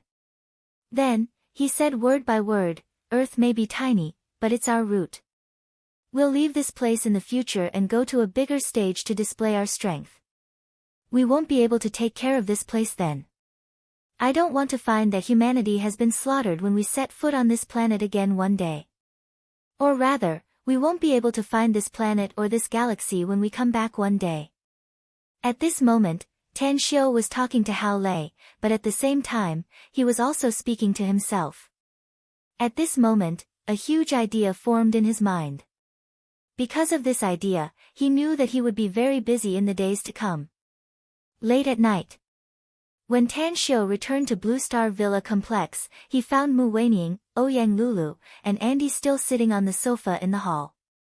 What Tan Shou didn't expect was that there were 2 more women in addition to the 3 women. They were Zhang Xinya and Zhang Xinyue, whom he hadn't seen for a long time. "You guys," Tan Shou gaped. He really wanted to turn around and run away. Andy was the first to jump up from the sofa. She dashed to Tan Shou and smilingly said, "You're finally back, boss. If you didn't come back, I'm afraid they would have started fighting. Tan Xiu let out a hollow laugh. Although he didn't want to face such a scene, he still braced himself and walked to the sofa where Andy had just sat. 5 pairs of beautiful eyes. At the moment when Tan Xiu felt like he was sitting on pins and needles, their gazes focused on him. Tan Xiu was fearless and would rather fight countless gods and demons than to face such a scene. He coughed twice, spread his hands, and said, I've incurred the debt of being a dissolute lover. I'll endure it if you want to hit and scold me. If you can't stand it and leave me, I'll accept it. Will you be sad if I leave you? Asked Mu Weining in a low voice. Tan Xiu was silent for a few seconds before he slowly said, I'll be sad, but I'll respect your choice. Mu Weining got up, yawned, and said, I've wasted the whole afternoon here and haven't had dinner yet. You guys chat, I'm going to sleep first. Having said that, she ignored the pairs of eyes that were focused on her, walked towards the stairs, and soon disappeared at the top of the stairs. Tan Xiu retracted his gaze and was about to speak when Ouyang Lulu stood up and comfortably stretched herself. She walked straight to Tan Xiu and gently held Tan Xiu's cheek and kissed him on the forehead. Then, she returned to the place where she just sat and picked up her handbag. She then raised her hand to grab Tan Xiu's hand and smilingly said, I'm going to the Paradise Manor first. Remember to look for me when I'm free tomorrow. I'm going to 9 Dragons Island tomorrow, said Tan Xiu quickly. Ouyang Lulu's eyes lit up and she said, I have nothing to do recently, so I'll go with you. You'll have to be prepared to be bored if you go with me, said Tan Xiu. I'm going back to 9 Dragons Island this time, so I won't have time to accompany you. Also, I'll only stay in 9 Dragons Island for 10 days. I'll return to Demonic City after that to prepare for the Genesis auction. Upon hearing it, Ouyang Lulu immediately shook her head and said, Forget it, then. The business in my Paradise Manor has been very good recently, especially the number of foreign tourists. The number has obviously increased. I'd better stay here and make money. That's right. Remember to save a seat for me when the auction is held. All right. Tan Xiu nodded and felt a bit relieved. Ouyang Lulu didn't stay any longer. She picked up her handbag and directly walked outside. She didn't even look at Zhang Xinya and Zhang Xinyue when she left.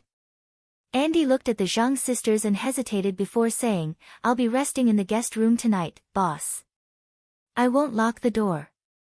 After saying that, she also ran straight to the stairs. Tan Xiu looked at the gloomy Zhang Xinya and Zhang Xinyue with a headache. The way they looked at Tan Xiu was a bit angry and complicated. Tan Xiu, I want to go to 9 Dragons Island, said Zhang Xinya all of a sudden. No problem. You can come with me tomorrow. Tan Xiu nodded directly. I want to go too, said Zhang Xinyue. You too. Tan Xiu opened his mouth and hesitated. Zhang Xinya got up and pulled her younger sister, Zhang Xinyue, and said, We're fine. We'll wait for you at the airport tomorrow. After saying that, the 2 sisters left. A forced smile appeared on Tan Xiu's handsome face as he looked at the empty hall. The relationship between men and women was really a headache for him. He even felt a bit sorry for those high-ranking officials and nobles in ancient times.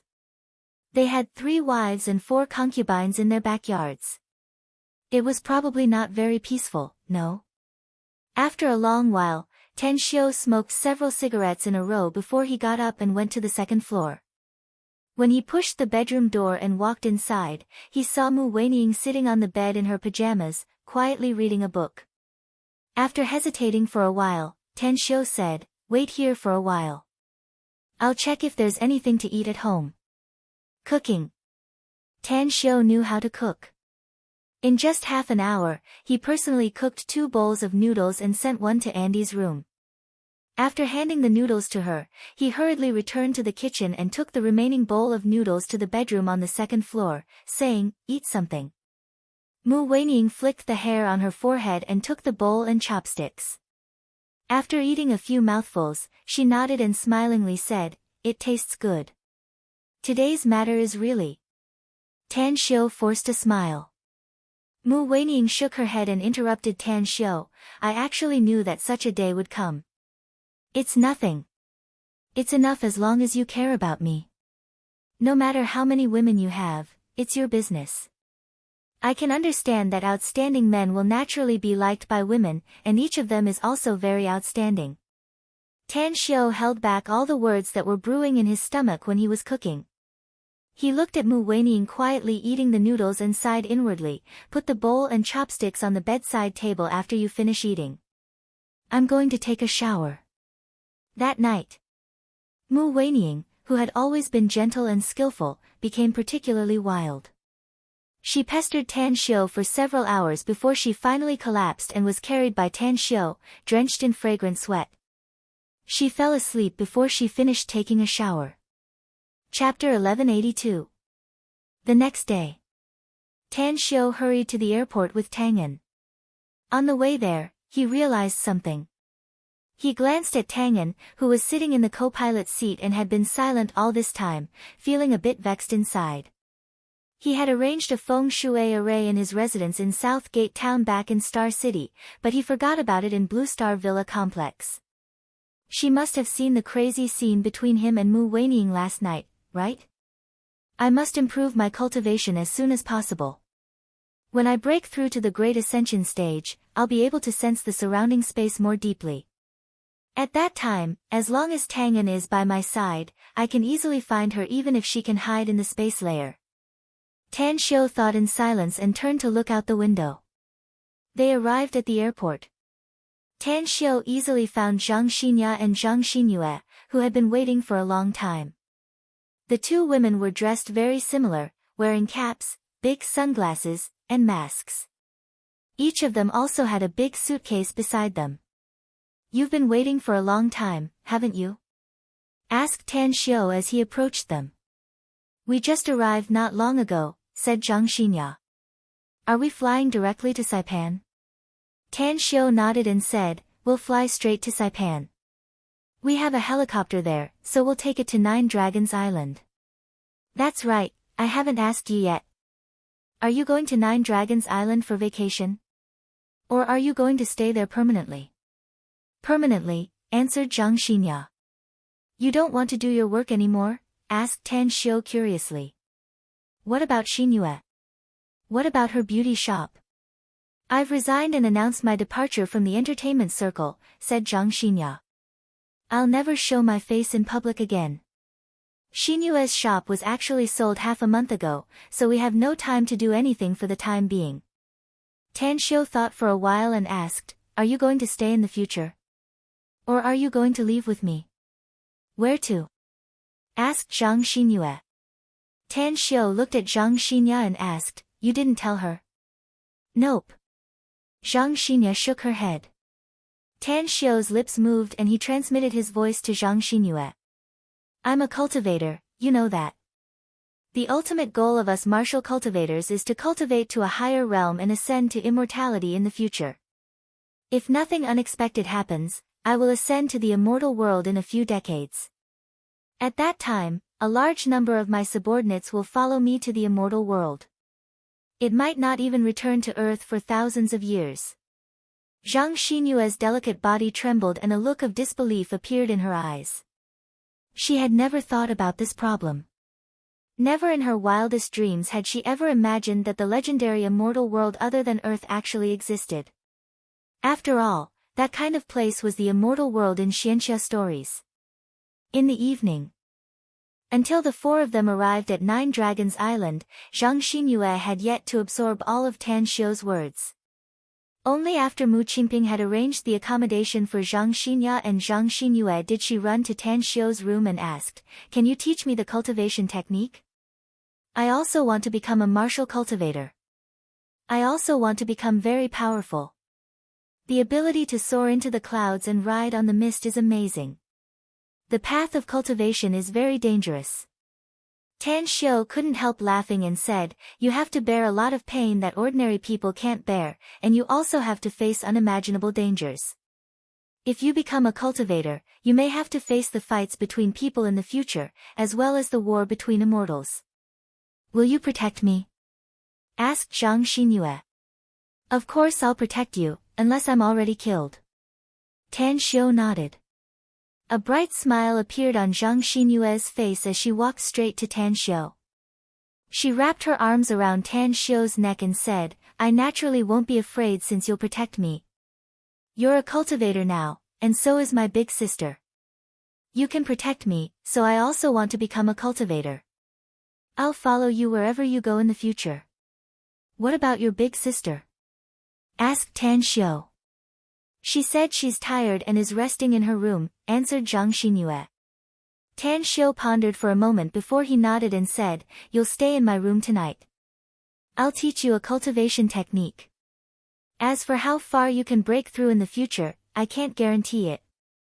But what I can tell you is that you must break through to the spirit formation stage within a few decades if you want to go to the immortal world with us. What is the spirit formation stage? Asked Zhang Xinyue curiously. Will becoming a cultivator at the spirit formation stage be very powerful? Can they fly? Someone will naturally tell you about the cultivation realm of cultivators in the future, said Tan Xiu. As for spirit formation stage cultivators, they can fly and are also very powerful. If you were a soul formation cultivator now, even an army wouldn't be a match for you. Zhang Xinyue clenched her fists and excitedly said, Cultivation. I must cultivate. It took 4 hours. Tan Xiu taught Zhang Xinyue all the acupoints and meridian routes in the human body. He even taught her a very powerful immortal cultivation technique from the immortal world. Afterward, she didn't hesitate to consume her heart's blood essence to infuse a drop of it into Zhang Xinyue's body and gradually fused it into her heart. Late at night. When Tang Xiu arrived at the Nine Dragons Island's alchemy lab, he could feel the heat wave rolling from the inside even before he entered the main hall. He found that the temperature inside the alchemy lab was at least 20 degrees higher than the outside. It wouldn't take long for an ordinary person to be steamed by the high temperature if they were to step into this place. Ji Qimei. The alchemy lab's area was very large, at least hundreds of square meters. The surrounding walls were lined with shelves filled with various jade bottles and jars, as well as some medicinal herbs, ores, and fierce beast bones that were suitable to be stored under high temperature. Ji Qimei immediately floated over upon noticing Tan Xiu's arrival. With a respectful look on her old face, she saluted and said, Why did you come here, Lord? I'm going to concoct pills here in 4 days, answered Tan Xiu. Ji Qimei hesitated and said, Lord, there are some pills I've concocted inside the furnace. It will take a few days before I can successfully concoct them. There are only 2 alchemy furnaces in the entire warehouse. The other one is of average quality and is usually used by apprentices for alchemy. Do you want me to directly waste this furnace of pills, Lord? Or? I have an alchemy furnace, said Tan Xiu with a smile. After saying that, he took out the demon god spirit devourer cauldron from his interspatial ring and loudly placed it in the spacious alchemy lab. Then, he quickly refined a few arrayed discs and arranged an array under the cauldron. Only then did he look at Ji Qimei and asked, This cauldron of mine is good, isn't it? Ji Qimei's vision was very high. Her heart thumped a few times after seeing the demon god spirit devourer cauldron. She circled the cauldron a few times and carefully observed it several times before she sighed and said, This cauldron is comparable to a top-grade immortal tool, Lord. I have a feeling that this cauldron can not only be used to concoct pills, but it can also be used to refine tools, no? You have good eyesight. Tan Xiu smiled and said, This cauldron can indeed be used to concoct pills and refine tools. Ji Qimei, you may be stronger than me now, but I'm afraid there's still a gap between you and me in alchemy and tool refining. I'll teach you some alchemy and tool refining secret techniques in the next 10 days. You must study them well. You'll be the most important immortal alchemist and immortal tool refiner under my command in the future. Ji Qimei's eyes lit up and she gratefully said, This subordinate will definitely go all out to learn and serve Lord in the future. 10 days. Although the time was very short, Tan Xiu stayed in the alchemy lab all the time. In the past 4 days, he had refined a lot of pills with various effects. These elixirs would bring great benefits even to cultivators at the golden core stage. Only nascent soul stage cultivators would have a slightly insufficient medicinal efficacy. From the 5th to the 8th day, Tan Xiu continued to refine tools. Due to the lack of immortal qi to refine them, the weapons he refined couldn't reach the level of the immortal world. However, each and every one of them was a top-notch magic weapon. If these magic weapons were placed on Earth, any one of them would be enough to make countless people envious and likely set off a bloody battle for the treasures. In the last 2 days, Tan Xiu refined 10 sets of arrayed discs and handed them all to Gu Xiaoxue. He also refined 2 sets of low-level arrayed discs and prepared to auction them in the Genesis auction. In addition, he also refined more than a dozen kinds of talismans in these 2 days, totaling hundreds of them, all of which were also handed over to Gu Xiaoxue. However, for the Genesis auction, he refined another 100 talismans that were much less powerful. Huff! When Tan Xiu stepped out of the alchemy lab, Gu Yan, who had been waiting outside for a long time, revealed a brilliant smile on her breathtakingly beautiful face. Master! Gu Yan, didn't care about Tan Xiu's naked body and the beads of sweat rolling down his lean muscles. She quickly came to Tan Xiu's side and grabbed Tan Xiu's arm. How did you get out of the exquisite pagoda? Tan Xiu asked with a smile. I was planning to go to the exquisite pagoda to see you after these 10 days.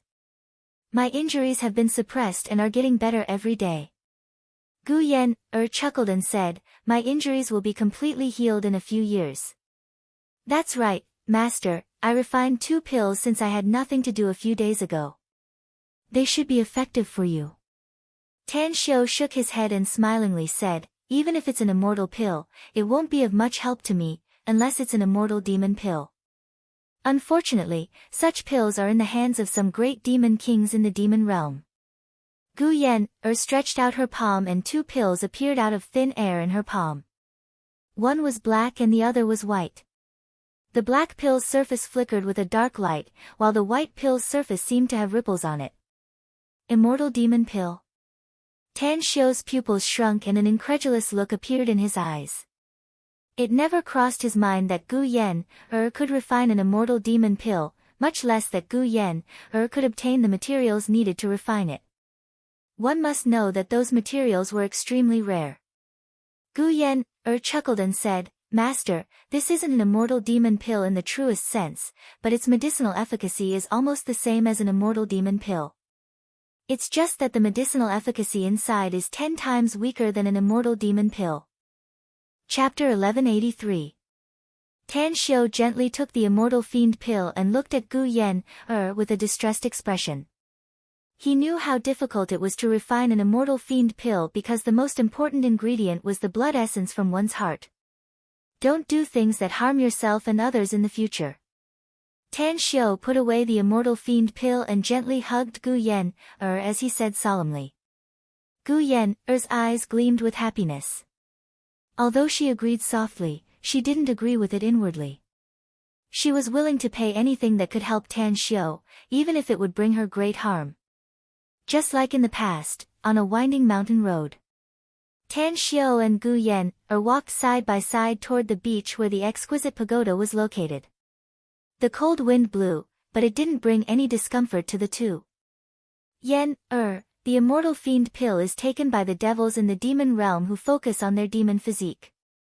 The pill formula is very precious. Even I spent 10,000 years in the immortal world, sneaking into the demon realm countless times. Yet, it took me a lot of effort to get the formula. How did you get it? Asked Tan Xiu. I got it from the immortal Lyceum, said Gu Yan, with a chuckle. The immortal Lyceum? Tan Xiu's complexion slightly changed and a complicated look appeared in his eyes. He was once a supreme in the immortal world who possessed terrifying strength and could calmly face countless immortals and devils. But there was only one person that he had always felt guilty about. That person was the master of the immortal Lyceum, the peerless and peerless perfected golden immortal, Apotheosis Immortal Bella. He used to be. His whole heart was with Xue Qingcheng. He stubbornly believed that it was enough to have a true lover in this life. Therefore, even though Apotheosis Bella pursued him for thousands of years and even turned him into a laughingstock in the immortal world, he was always indifferent to it. Rejection was ineffective, so he could only avoid it. Tan Xiu took a deep breath and asked, "Is she okay?" Gu Yan knew who Tan Xiu was asking about. There was a bit of admiration in her eyes as she nodded and said, "She's very good, at least on the surface." After Master's incident, she spent hundreds of years to forcibly break into the immortal domain where you lived in seclusion, and brought out all the treasures that you had collected for 10,000 years. Moreover, she marked out an area in the immortal court and rebuilt it according to the scenery of the place where you lived in seclusion. When I first stepped into the immortal court, I received her hospitality, and spent 100 years to read through the books and records that you had collected for 10,000 years. But... Tan Xiu frowned and asked, "But what?" Gu Yanner forced a smile and said, "However, I have a faint feeling that she's plotting something big, but I don't know what it is. However, she tried to win me over and let me work for her. It's a pity that I was in a hurry to find you, so I rejected her." Tan Xiu frowned and shook his head. "She's not a shrewd person. It's hard for her to come up with any big plans given her hot temper. Anyways, let's not talk about her anymore. I haven't practiced swordsmanship for a long time. Do you still remember the sword dance I taught you in the past?" Gu Yanner's eyes lit up and she smilingly nodded. "I do. Accompany me to practice swordsmanship," said Tan Xiu. "I'm leaving Nine Dragons Island tomorrow to attend the auction in Demonic City." Gu Yanner complied and curiously asked, "Master, I heard from Xiaoxue that you're going to hold an auction in Demonic City. I heard that it's going to be a huge auction. The number of cultivators in our Tang sect will only increase," said Tan Xiu. "I'm afraid that the cultivation resources we'll need to consume every year will be a huge number. I'm prepared to make a huge amount of money in a short time. Then, we'll go all out to cultivate." Gu Yanner's eyes lit up and she asked, "Will you be cultivating in the exquisite pagoda when the time comes?" "Yeah." Tan Xiu nodded. After getting Tan Xiu's answer, Gu Yanner became excited. She was still a bit excited even when the two of them arrived at the seaside. Dream Butterfly Sword Dance. Tang Xiu once created a sword art when he was bored in the immortal world. The foundation of this sword art was based on observing the graceful dance of butterflies. Their postures were light and graceful. The two butterflies swayed up and down as though they were dancing and competing with each other. They walked on the waves. In just half a minute, Tang Xiu and Gu Yan had already appeared on the sea surface a kilometer away. Two immortal swords appeared in their hands and their figures turned hazy. Under the blazing sun, the duo looked like a celestial couple, dancing gracefully as they brandished their swords to their heart's content. Golden Butterfly Dance. Gu Yan's delicate body leaned back at a 60-degree angle. The sword's shadow flickered as the tip of the sword constantly swallowed and spat out the lingering airflow that formed golden light butterflies. When she floated tens of meters above the sea surface, thousands of golden butterflies flapped their wings around her as if they were dancing happily. Silver Butterfly Loves Cluster. Tan Xiu's body rotated crazily, maintaining the same height as Gu Yanner. Along with the swallowing and spitting of sword light, silver light butterflies appeared out of thin air and gathered together with the tens of thousands of golden butterflies. On the shore a kilometer away, Ji Qimei and Gu Xiaoxue stood side by side with a surprised look on their faces. The sword dance displayed by Tan Xiu and Gu Yanner was simply breathtakingly beautiful and deeply intoxicating. "It's so beautiful." Gu Yin's figure flashed from a distance. When she landed beside Gu Xiaoxue, she murmured, "Yinin also wants to learn this sword dance. It's so beautiful." Gu Xiaoxue turned her head and looked at Gu Yin with a smile. "Little martial ant, do you want to learn this sword dance because you want to find a Mr. Right in the future to be your sparring partner?" "Yinin doesn't want to find a Mr. Right," said Gu Yin shyly. "Master is very good to me. I want to be like eldest senior sister and practice the sword with Master." A smile immediately appeared on Gu Xiaoxue's face upon hearing it. Her eyes shifted back to the two people practicing the sword in the sea, full of envy. She also wanted to learn this sword dance. She also wanted to practice the sword with her Grand Master, Tan Xiu. But she was well aware that she would never be able to realize this extravagant wish in this life. The sword fell and the butterflies disappeared. Tang Xiu, who stepped on the surface of the sea and put away his immortal sword, had a similar expression as Gu Yan. Then, a smile appeared on their faces as Tang Xiu said, "Let's head back and recuperate. The faster you recover, the stronger the Tang sect will be. I'm looking forward to you being able to guide the Tang sect's disciples in their cultivation after you recover." "Yan, still has the power of an immortal, master," said Gu Yan, with a smile. "I can make the Tang sect's disciples advance by leaps and bounds even if I have to consume some immortal qi." Tan Xiu hurriedly said, "You mustn't use immortal qi before you fully recover from your injuries. There's no immortal qi in this space, and every bit you use now will be less. I'll need your protection when we return to the immortal world in the future." "Don't worry, Master." Gu Yan nodded and smilingly said, "I know what I'm doing." Tan Xiu nodded in response. He then looked at the shore and said, "I'm going to bring the Tang family's people to Nine Dragons Island and let them become cultivators. Let them stay on Earth if they want to. But if they want to go to the immortal world with us, it's up to them." Gu Yan thought for a while and said, "Then I'll set up a separate area in Nine Dragons Island to settle the Tang family's descendants. But you must think about it carefully, Master. If the family's disciples learn about your identity and know that you're a disciple of the Tang sect, will they bring trouble to Nine Dragons Island because of you?" "Don't worry," Tan Xiu said. "The Tang family has no more than 30 core members. I'll give them a warning and throw them into the training camp to receive normal training. If they can persist, they'll stay in Nine Dragons Island and return to China if they can't. They won't get any special care in Nine Dragons Island. It's Yan, being a busybody." Gu Yan, smiled and said, "You know who you are, Master. You can naturally take such a small issue into consideration."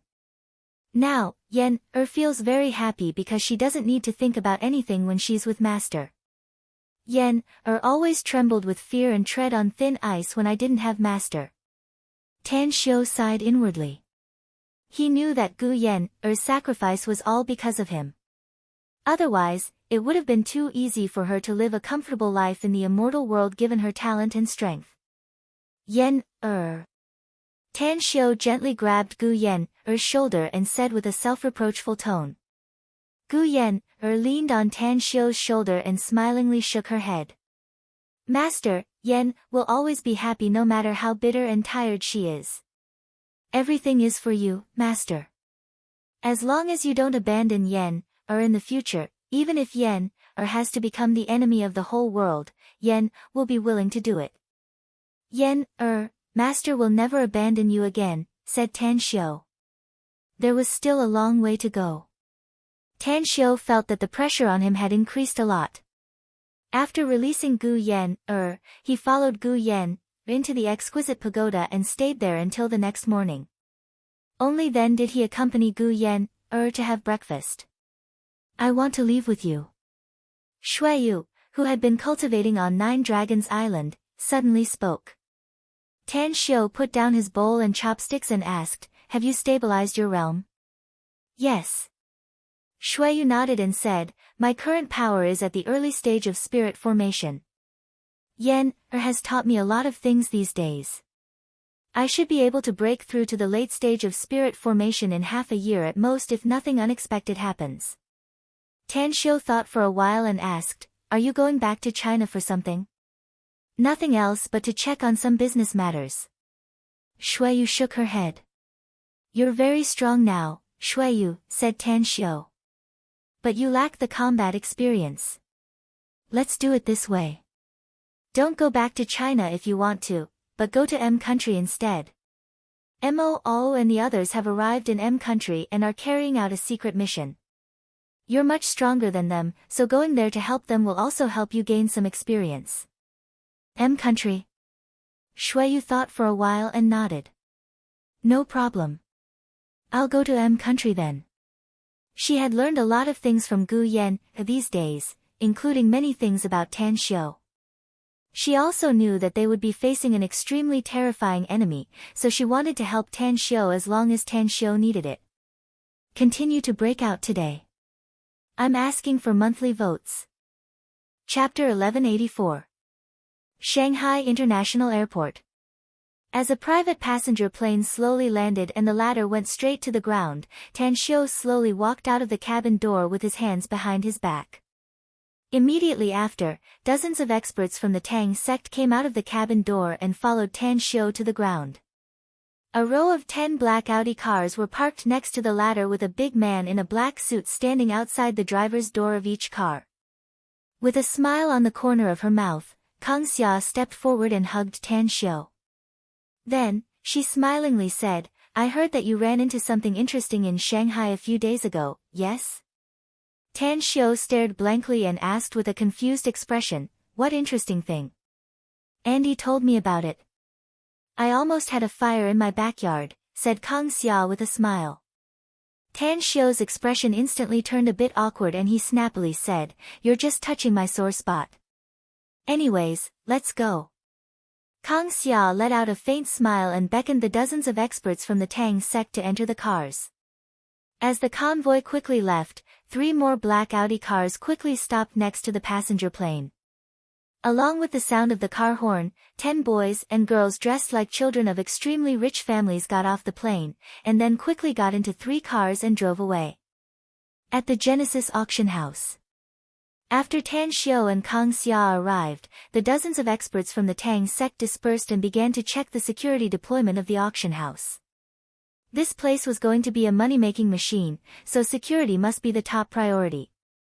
Therefore, they received a strict order from Tan Xiu that the entire auction house must be airtight and no one was allowed to sneak in.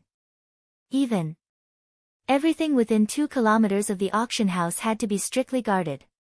Any suspicious person that approached must be immediately interrogated. If anyone with ill intentions approached, they would be immediately arrested.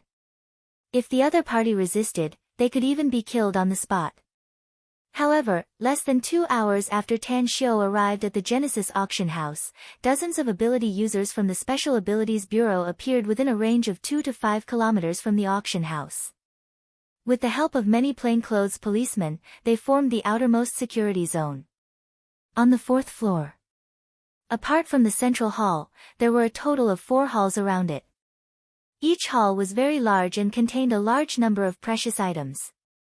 In the past month, the Genesis auction house had received commissions from a large number of guests from all over the world. In just 1 month, they had accepted commissions for more than 200 precious auction items. These items were appraised by appraisers from 4 countries around the world. 8 of them were foreign appraisers, and each of them was world-renowned. The other 4 were appraisers from Huaxia, and they were all renowned experts and professors. The 12-man team selected more than 200 items after appraisal, and each of them was worth more than $1 million. It could be said that an item worth millions was only the lowest level.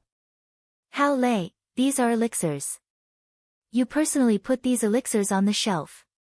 10 beauty pills, each with a base price of $100 million, 10 longevity pills, each with a base price of $100 million, 10 detoxification pills, each with a base price of $100 million, 10 bottles of body tempering elixir, each with a base price of $100 million, 20 essence amassing elixirs, each with a base price of $100 million, said Tan Xiu slowly. Hao Lei was a bit shocked. She didn't expect that Tan Xiu would be so generous to auction so many cultivation resources at the auction. Isn't it a bit too much, boss? Asked Kang Xia slowly with a surprised look on her face. This is only part of it. Tan Xiu shook his head and said, there's still the set. 1 beauty pill, 1 longevity pill, 1 detoxification pill, 1 body tempering elixir, and 1 essence amassing elixir. The base price of the set is $600 million. Hao Lei memorized everything Tan Xiu said and placed all the jade bottles containing the elixirs on the shelf. Soon after, Tan Xiu took out 2 sets of array discs from his interspatial ring and handed them to Hao Lei, saying, these 2 sets of array discs, each with a base price of $1 billion US. These two sets of array discs have dual effects. The first one is a defensive and trapping array. Even if a golden core cultivator were to step into the array, it would be a dream for them to rush out. Only those who have broken through to the nascent soul stage can go all out to blast the array. Hao Lei's expression was a bit strange and she asked, Sect Master, what if the people who buy these two sets of array discs become our enemies in the future? Will they pose a threat to us? I know what you're planning to do. You must eliminate the enemies of our foreign forces in the future. I'll teach the method to crack these two sets of array discs to all the disciples of our Tang sect after they're sold, said Tan Xiu with a faint smile. They won't pose any threat to us even if we encounter them in the future. Even if they dare to use these two sets of array discs to deal with us, they will suffer the consequences of their own actions. Hao Lei's eyes lit up and she immediately exclaimed, You're wise, Sect Master. Tan Xiu let out a faint smile and took out 100 talismans. Then, he said, these talismans are divided into 5 sets, with 20 talismans each. The base price of each set is $200 million US. All right. Hao Lei received them and arranged them. Tan Xiu then took out 2 magic swords, 2 spears, 2 heavy axes, and 2 sabers. Then, he said, the base price of each is $500 million US, and we'll auction them separately. Hao Lei received them and put them away. Then, she asked, anything else? Tan Xiu finally took out a set of jewelry and smilingly said, I also refined this set of jewelry, and it only has one effect, defense. Wearing this set of jewelry can withstand a full blow from a nascent soul stage powerhouse. However, the effect can only be used 3 times. After that, this set of jewelry will be scrapped. Therefore, having this set of jewelry is equivalent to having 3 more lives. The base price is $1 billion US. Hao Lei looked at the dazzling jewelry and gulped down her saliva. She liked the design of this set of jewelry, but she liked its effect even more. After hesitating for a while, she asked, Boss, do we have this kind of jewelry for sale in our sect? I also want to have a set. Tan Xiu grinned and said, all Tang sect's core disciples will get this set of jewelry or other defensive magic weapons within 2 years. Hao Lei looked excited. She nodded repeatedly and said, there are still a few days left before the auction, Sect Master. There are already 685 confirmed guests. If we announce these treasures to the public, I'm afraid the number will double. Don't announce the specific number, but announce the type and effect, said Tan Xiu without hesitation. Also, announce the news that if our Genesis auction house doesn't receive any contact from the other party within 3 days, everyone will be disqualified from participating in the auction. Understood. Hao Lei respectfully replied.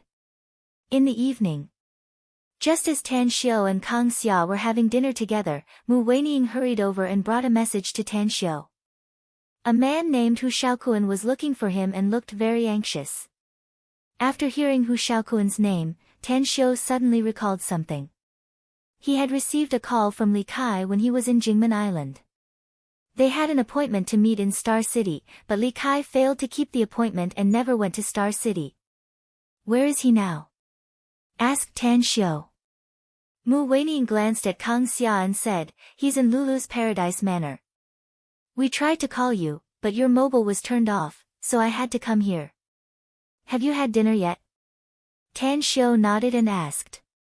Mu Weining shook her head and said, I was about to have dinner, but Hu Shaokuan said that the situation is very serious and I must find you as soon as possible. I didn't know you were here, so I contacted Hao Lei and learned from her that you were here. Also, I've informed Hu Shaokuan that you're here. Tang Xiu then looked at Hao Lei and said, pass down the order. If a young man named Hu Shaokuan comes, tell him to be brought here. Understood. Hao Lei nodded and left straight away. Tan Xiu pulled a chair for Mu Weining and ordered some food for her. Then, he said, you and Kang Xia are acquaintances, so I won't introduce you to each other. You two eat first, I'll go downstairs and have a look. Mu Weining hesitated for a moment before she sat down and said, "Would you like a glass of wine, Kang Xia?" "Sure." Kang Xia replied with a smile. Half an hour later. Tan Xiao was smoking at the entrance of the Genesis building when he saw Hu Shaoquan run over under the lead of an expert from the Tang sect. Beads of sweat rolled down his face and anxiety could be seen in his eyes. "Save Li Kai, Tan Xiao." Hu Shaoquan ran to the front of Tang Xiao and hurriedly shouted without even having time to catch his breath. Tan Xiao's expression slightly changed and he asked, "What happened?" "I don't know the specific reason," said Hu Shaoquan. "Li Kai was planning to go to Star City to see you more than a month ago, but she suddenly had a fever and fell into a coma from time to time. I originally wanted to ask you for help, but she stopped me. She said that she had troubled you too much, so she didn't allow me to contact you. But now, I have no choice but to find you. She has been in a coma for 3 days and her body temperature has exceeded 45 degrees. She would have been burned to death if she was a normal person." Tan Xiao took a deep breath and said in a deep voice, "She's in the Blue Starfish Mansion, isn't she? Take me there." Hu Shaoquan turned around and left. He took Tan Xiao 2 kilometers away and then entered his car. After the car started, he looked at Tan Xiao, who was sitting in the back seat, and said while driving, "Do you know what happened to Li Kai, Tan Xiao? Also, Aunt Zhuang has woken up and is in good spirits, though her body is still a bit weak. As long as she recuperates well, she should be able to recover in 10 days to half a month." Tan Xiao stared blankly for a moment before he shook his head and sighed. "I think I already know the reason." "What reason?" asked Hu Shaoquan, confused. "Was there a scar on Li Kai's wrist before?" Tan Xiao asked. "Like when a woman commits suicide by cutting her wrist, right?" "That's right," answered Hu Shaoquan without hesitation. "I was also shocked when I saw her wrist injury. I asked her what happened and she said that she accidentally cut her wrist." Seeking monthly votes for the last few days. Chapter 1185. She didn't accidentally cut her wrist. Tan Xiao shook his head and said, "She deliberately cut her wrist and fed her own blood essence to her mother. Otherwise, with the speed of her treatment, her mother would probably need a few more months to recover." "What did you say?" Hu Shaoquan's hands trembled and he nearly drove the car to the roadside. After stabilizing his mood, he hurriedly said, "Why did she do that? Does she want to die? I know she's very filial to her mother, but she did something wrong." Tan Xiao forced a smile. Feeding her mother her own blood can indeed make her mother recover sooner, but it will cause great harm to her and greatly shorten her lifespan. Judging from her current condition, I'm afraid she'll only have a month at most if she doesn't receive timely treatment. Maybe even 10 days or half a month. At that time, even if her mother recovers temporarily, she won't be able to live for long with her death." Hu Shaoquan didn't understand the reason behind it, but he could clearly understand Tan Xiao's words. It meant that Li Kai fed her mother her own blood essence and wanted her mother to recover as soon as possible. But she suffered a serious problem, and her mother, Aunt Zhuang, wouldn't be able to have a good end once something happened to her. Silly girl. Hu Shaoquan felt distressed and reproached her. "She's indeed a silly girl." Tan Xiao nodded. "I've seen countless girls and countless filial ones, but only a few of them can compare to her. Can you answer a question for me, Hu Shaoquan?" After stabilizing his mood, Hu Shaoquan said, "Tan Xiao, I mean, Divine Dr. Tang, I was too impatient before, so I didn't know your name. Please don't stoop to my level. Please ask. I'll tell you everything I know." Tan Xiao didn't care about the address and asked, "What I want to know is, do you simply regard Li Kai as your younger sister? Or do you secretly like her?" Hu Shaoquan hesitated with countless thoughts churning in his mind. After the car drove more than 10 kilometers away, he forced a smile and said, "I won't hide it from you, Divine Dr. Tang. I might have simply regarded her as my younger sister in the past. But after experiencing so many things, I found that I liked her. Her strength, her kindness, her filial piety, her innocence. Tan Shou asked again, if you were asked to give up your life for her, would you be willing? Tell the truth, because your answer will determine how long she can live in the future. Hu Shaoquan's heart shook, and he said resolutely and decisively, I'm willing to pay the price with my life if she can survive. In that case, you must be mentally prepared, said Tan Shou. I might be able to save her life for now, but I'll need to use your lifespan to treat her. Finished. Tan Shou turned his head to look outside the window with a bit of anger on his handsome face. He cursed in a low voice, motherfucker. I'll be in a weak state for at least half a month if I have to fight the king of hell. Hu Shaoquan's keen senses caught Tan Shou's words, and a complicated expression immediately appeared on his face. He had always been wary of Tan Shou in the past, whether it was because of Tan Shou's identity in the government, his magical medical skills, his identity as the magnificent Tang Corporation's big boss, or his identity as the Tang family's young master in the imperial capital. But now, the vigilance in his heart had completely vanished. He could feel that Tan Shou's treatment of Li Kai, or rather, An Zhuang, was not because of any utilitarian motives. It was purely because he was touched by Li Kai that he went all out to help her. At the Blue Starfish Mansion. When Tan Shou arrived with Hu Shaoquan, he saw the unconscious Li Kai lying on the bed, as well as the slightly pale and tearful An Zhuang. He sighed inwardly and walked to her side, saying, stretch out your right hand. An Zhuang stared blankly and hurriedly wiped the tears from the corner of her eyes. She then looked at Hu Shaoquan and asked, who is this? An Zhuang, he's Tan Shou, Divine Dr. Tang, said Hu Shaoquan hurriedly. Upon hearing this, An Zhuang immediately knelt on the ground and begged Tan Shou, I've long heard of your great name, Divine Dr. Tang. Thank you for treating me. But now my daughter is sick. I hope you can save her. I'm willing to pay any price as long as you can save her. Tan Shou grabbed her right wrist and calmly checked her pulse. Then, he pulled her up from the ground and said, treating and saving people is my duty, although you and your daughter's situation are somewhat special. Your body is indeed fine now, but you must remember one thing. The lives of you, your daughter, and Hu Shaoquan will be closely tied to each other from now on. If any one of you dies, the other two will also die in the future. What do you mean by that, Divine Dr. Tang? Asked An Zhuang incredulously. I really didn't want to treat you at first, Tan Shou said lightly. It's because your illness is not an ordinary illness, but retribution from the heavens. I don't understand why you can reincarnate again, but I can tell you that your daughter wouldn't have been so miserable if it weren't for you.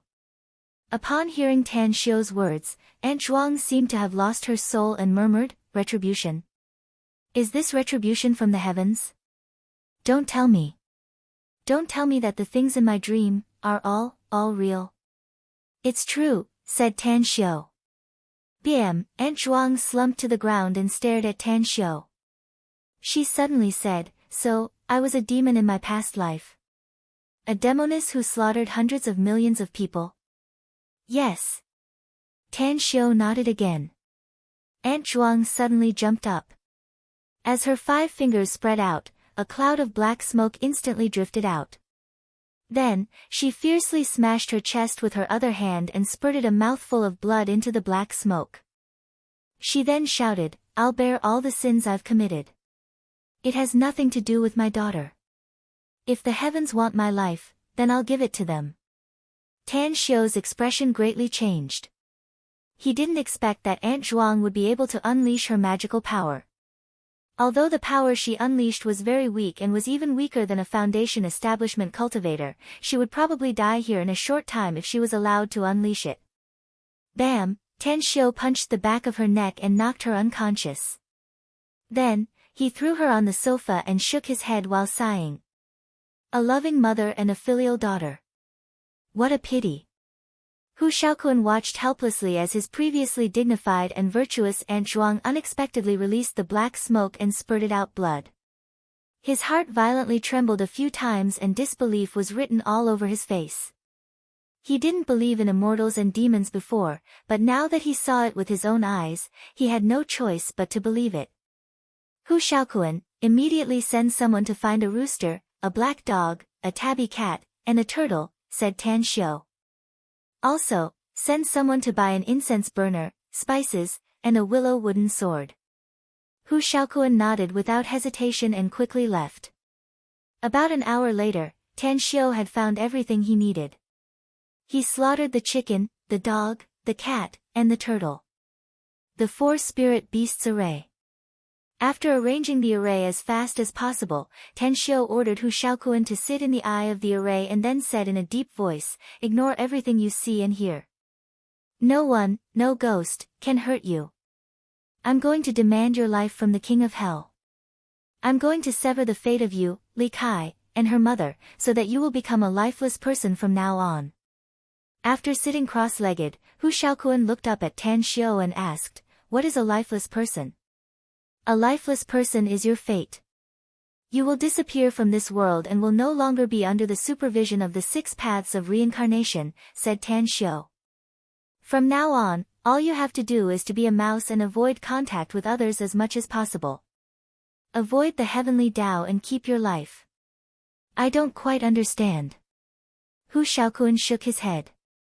"In short, you will still live and die normally, but your fate is no longer in this world," said Tan Xiu. "You will truly vanish into thin air if you die and will never be able to reincarnate again. Besides that, if you come into contact with others too much, you'll suffer the backlash of karma. At that time, because there's too much karma, you'll be discovered by the laws of the heaven Tao, and then you'll be mercilessly annihilated. How can we survive if we can't communicate with others?" Hu Shaokuan was aghast. "Do you want to become a cultivator?" Tan Xiu took a deep breath and lightly said, "Do you want to become a cultivator? Do you want to change your fate? Of course, it's not too late for you to regret it now. Once you do, I'm afraid you won't be able to keep Li Kai and her mother's lives." "Li Kai and Aunt Zhuang's lives must be preserved," said Hu Shaokuan with a solemn expression.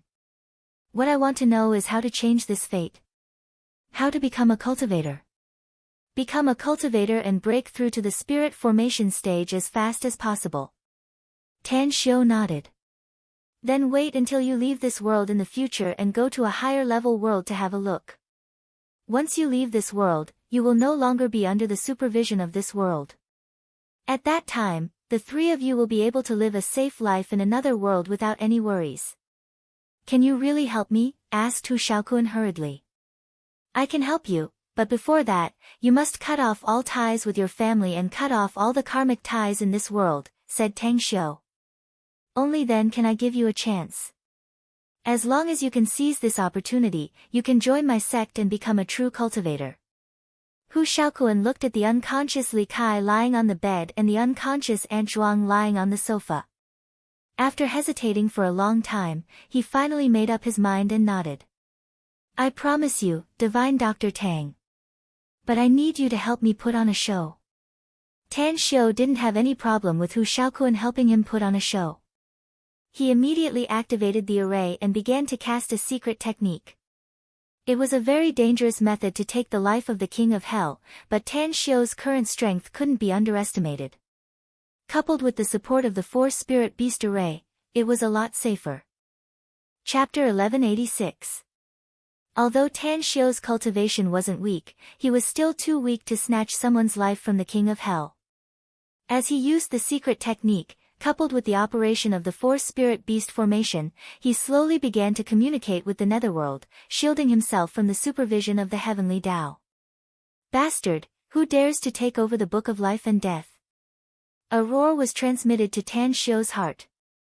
Then, an invisible force crazily shattered the spatial barrier and bombarded the 4 spirit beast formation. Tan Xiu's heart trembled violently, and a look of disbelief appeared on his face. He spurted out a mouthful of blood, but in the blink of an eye, he had cut off his opponent's soul attack and forced out his blood essence to quickly fuse with the 4 spirit beast array. Soul hook, life and death case eliminated. Tan Xiu bit his finger, and as blood flowed out, he quickly wrote a string of words in the air. Then, the words turned into golden light and quickly merged into the 4 spirit beast formation. At this moment, Whether it was Hu Shaokuan who was sitting cross-legged on the ground, Li Kai who was lying on the bed, or White Tiger who was leaning on the sofa, their bodies shook, and their tightly closed eyes quickly opened. Disperse. Tan Xiu spat out another mouthful of blood, and fiercely punched the terrifying force outside the formation. Then, the two forces didn't explode. Instead, like melting ice, they gradually dissipated from the world. The four-spirit beast formation was broken. Tan Xiu took out 4 invisibility talismans from his interspatial ring and quickly shot them onto the other 3. He also wore one. Crack. As the 4 invisibility talismans shattered, the world returned to normal. Tan Xiu looked at the ground with lingering fear, and the corners of his mouth couldn't help but twitch. He never thought that the King of Hell, who controlled the 6 paths of reincarnation in the underworld, would have such terrifying power. One had to know that this was just an ordinary world, called the mortal world. Logically speaking, the King of Hell in charge of this world shouldn't be very strong. However, Tan Xiu had just discovered that the King of Hell from the underworld was definitely stronger than ordinary immortals. This was impossible according to his common sense. Fortunately, that super expert had used all sorts of spatial barriers to attack him. Otherwise, he would have been obliterated by that terrifying existence. In the future, I can't do this kind of loss-making thing anymore.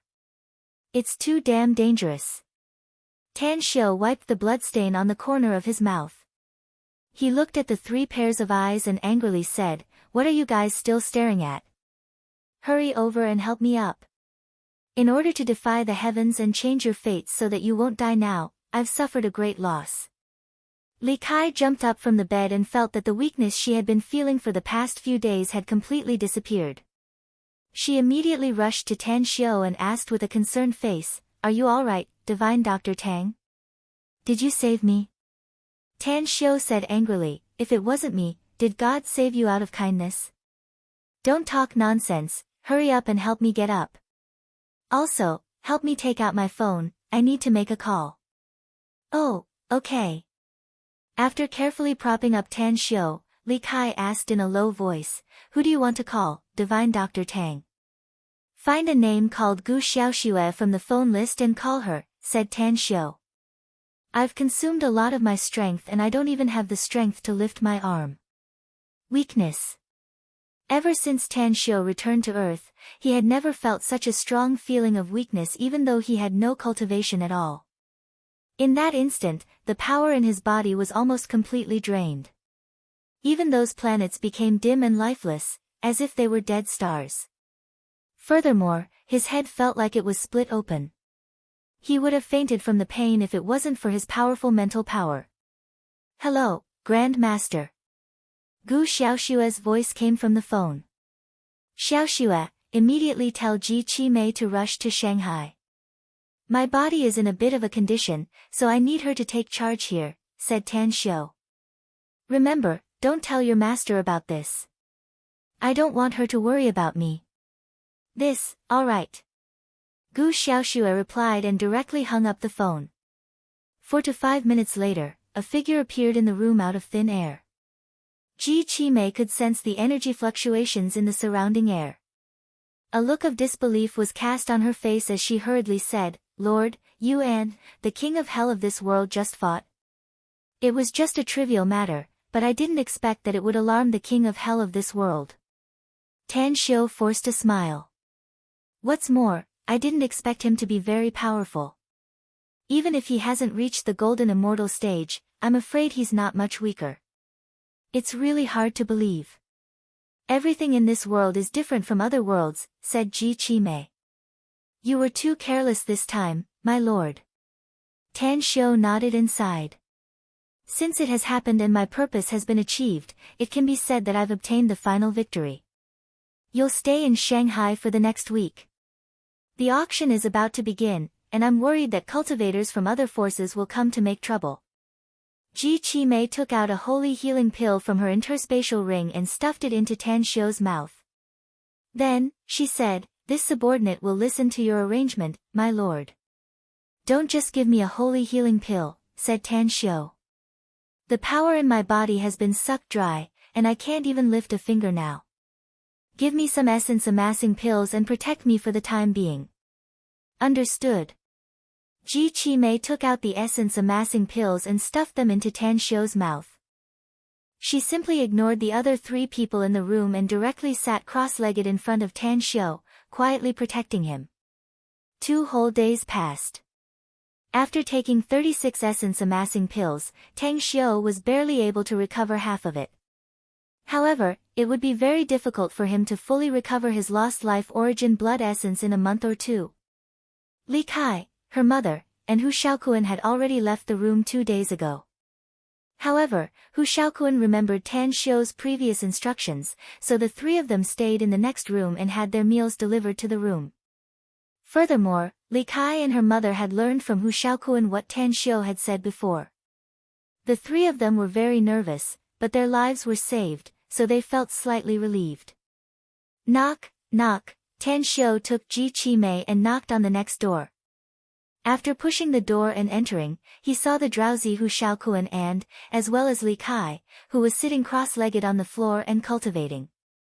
Are you all right, Divine Dr. Tang? Spirit was shaken as he got up to greet him and asked. I haven't fully recovered yet, but it won't affect my movements, said Tan Xiu. I know your surname is Zhuang. How should I address you? My name is Zhuang Xinjie, said. I don't know if Hu Xiaoquan told you anything, Zhuang Xinjie. Tan Xiu nodded and said, but I need to tell you that you have 2 choices now. The first is to follow me and join my sect. Try to have as little contact with outsiders as possible in the next few decades and go all out to cultivate. Then, wait for me to go to another world in the future. Second, you can ignore my warning. But if you have too much involvement with the outside world and have too much karma, you will be discovered by the heavenly Tao. Then, you will be obliterated by the heavenly Tao and your souls will scatter, never to be reincarnated forever. Divine Dr. Tang, my daughter, and I discussed it after listening to Xiaoquan's words. We've decided to follow you and become cultivators, said Zhuang Xinjie quickly. You saved our lives, mother and daughter, so we'll definitely listen to everything you say in the future. I, Aunt Zhuang, and Kai, will listen to everything you say, said Hu Xiaoquan. Now that you've made up your mind, I'll send someone to escort you to 9 Dragons Island, the Tang sect's encampment, said Tan Xiu. When you get there, there will be people who will arrange your living arrangements, and there will also be people who will teach you cultivation techniques. You'll stay there for the next few days. You haven't helped me yet, Divine Dr. Tang, said Hu Xiaoquan quickly. How do you want me to help you? Asked Tan Xiu. I need to fake my death to get out of here. I can't tell anyone except my father, said Hu Xiaoquan. Only in this way can I completely sever my previous life. You don't have to worry about it if it's that simple, said Tan Xiu. Just follow Li Kai and the others to 9 Dragons Island. I'll make the Hu family believe that you're dead. Hu Xiaoquan hesitated for a moment before he finally nodded and said, I'll call my father and then we'll wait for your people here. You need to address me as sect master from today onward, said Tan Xiu. You're also disciples of the Tang sect from now on. You're not allowed to tell anyone about our sect without my permission. Understood. All right. The trio nodded. Divine Dr. Tang, sect master. You told me before that I want to express my gratitude to you if you can save my mother, said Li Kai all of a sudden. I hope you like this gift, Divine Dr. Tang. Tan Xiu looked at the gift box handed over by Li Kai and didn't refuse it. After receiving it, he directly threw it into his interspatial ring and said, I'll accept this gift no matter what it is. It can be considered as my acceptance of your kind intentions. Won't you open it and have a look? Asked Li Kai hesitantly. Tan Xiu stared blankly for a moment before he immediately smiled and said, Since you want me to open it now, then I'll have a look. He took out the gift box from his interspatial ring and slowly opened it. His expression immediately froze when he saw the item inside, a crystal clear and lifelike jade pig. With his current strength, Tan Xiu could easily sense the energy fluctuations inside the jade pig. This is the jade pig of the 12 zodiac jade carvings. Tan Xiu was excited inwardly. He looked at Li Kai again and said, I like this gift very much, Li Kai. It's something I really need. Thank you. Li Kai immediately looked happy after hearing it and said, Tang. Sect Master, it's good that you like it. Tan Xiu let out a faint smile and said, all right, I'll head back first since your matter has been resolved. You just need to wait here and someone will come to take you away later. Chapter 1187. Tan Xiu left the Blue Starfish Mansion with Ji Qimei. When he returned to the Blue Star Villa complex, Kang Xia, Mu Weining, and Ouyang Lulu were anxiously discussing something in the villa's hall. When they saw Tan Xiu's return, they immediately rushed to him. Are you all right, Tan Xiu? How did you disappear for 2 days, Tan Xiu? We personally went to the Blue Starfish Mansion to look for you, but we couldn't find you. Where have you been these 2 days? We were very worried about you. Tan Xiu looked at the 3 women who revealed their true feelings and suddenly felt that it was a good feeling to be remembered. After gently comforting the 3 women, he slowly said, I've actually been in the Blue Starfish Mansion all this time. But I couldn't be disturbed by the outside world because I had to treat a patient, so I asked Ji Qimei to guard me. Alright, I'm back now, so let's not talk about this matter anymore. Let's talk about the current situation in Shanghai. The auction is getting closer and closer, so I'm sure there should be a lot of super rich people coming to Shanghai, right? Of course, there will be a lot of them, said Ouyang Lulu first. The entire Shanghai is now on high alert and the security level has been raised to the highest. You don't know this, dear, but all the 4-star and 5-star hotels in Shanghai have been occupied by rich people from all over the world, as well as those from other cities in China. Even our Paradise Manor has long been full of people. I've been staying in the Genesis auction house for the past 2 days, said Kang Xia. Hao Lei has received more than 1,600 requests to participate in the auction. There's only 1 day left before the deadline, so I'm sure there will be another surge of applications before 12 o'clock tomorrow night. Hao Lei also predicted that the number of rich people participating in the auction will be more than 2,000 people. Have you investigated everything? Asked Tan Xiu. What about the identity and wealth of those who want to participate in the auction? Kang Xia nodded and said, I've investigated everything. The amount of liquid funds available to each of them is fully in line with our requirements. Moreover, each of them has paid 1 million in admission fees, so we've already earned more than 160 million just from the admission fees alone. Tan Xiu smiled and said, it's a bit beyond my expectations. But the more tycoons there are, the more it proves that our auction can shake the whole world. At that time, not only will our auctioned items make a lot of money, but the Genesis auction house will also become famous and become a money-making machine in the future. The next day, Tan Xiu arrived at the Genesis auction house with Ji Qimei. Just as he stepped through the door, he was squeezed to the side by 4 men and women. One of them, a sturdy Caucasian man, fiercely glared at Tan Xiu before speaking to the registrar at the registration counter. We want to participate in the auction. Here's the 4 million entrance fee. These 4 cards were international black cards, and each card had 200 million US dollars. Hurry up and register our names and go through the procedures for us. All right. Please wait a moment. The registrar replied politely. Standing behind the 4 men, Tan Xiu's eyes swept over their backs as he sent a voice transmission to Ji Qimei. This auction has unexpectedly attracted these demons and monsters. Interesting. It seems that they have a lot of wealth. They're indeed aliens. I can smell the scent of wild beasts on them, replied Ji Qimei. Tan Xiu let out a faint smile and said, those who come are our guests. Whether they are aliens or not, we'll accept them as long as they come to give us money. However, you'll need to stay here for the time being. Don't show mercy to anyone who dares to snatch our auction house's items. Capture them first and interrogate them about their background. If they dare to be arrogant, kill them immediately. I understand. Ji Qimei nodded.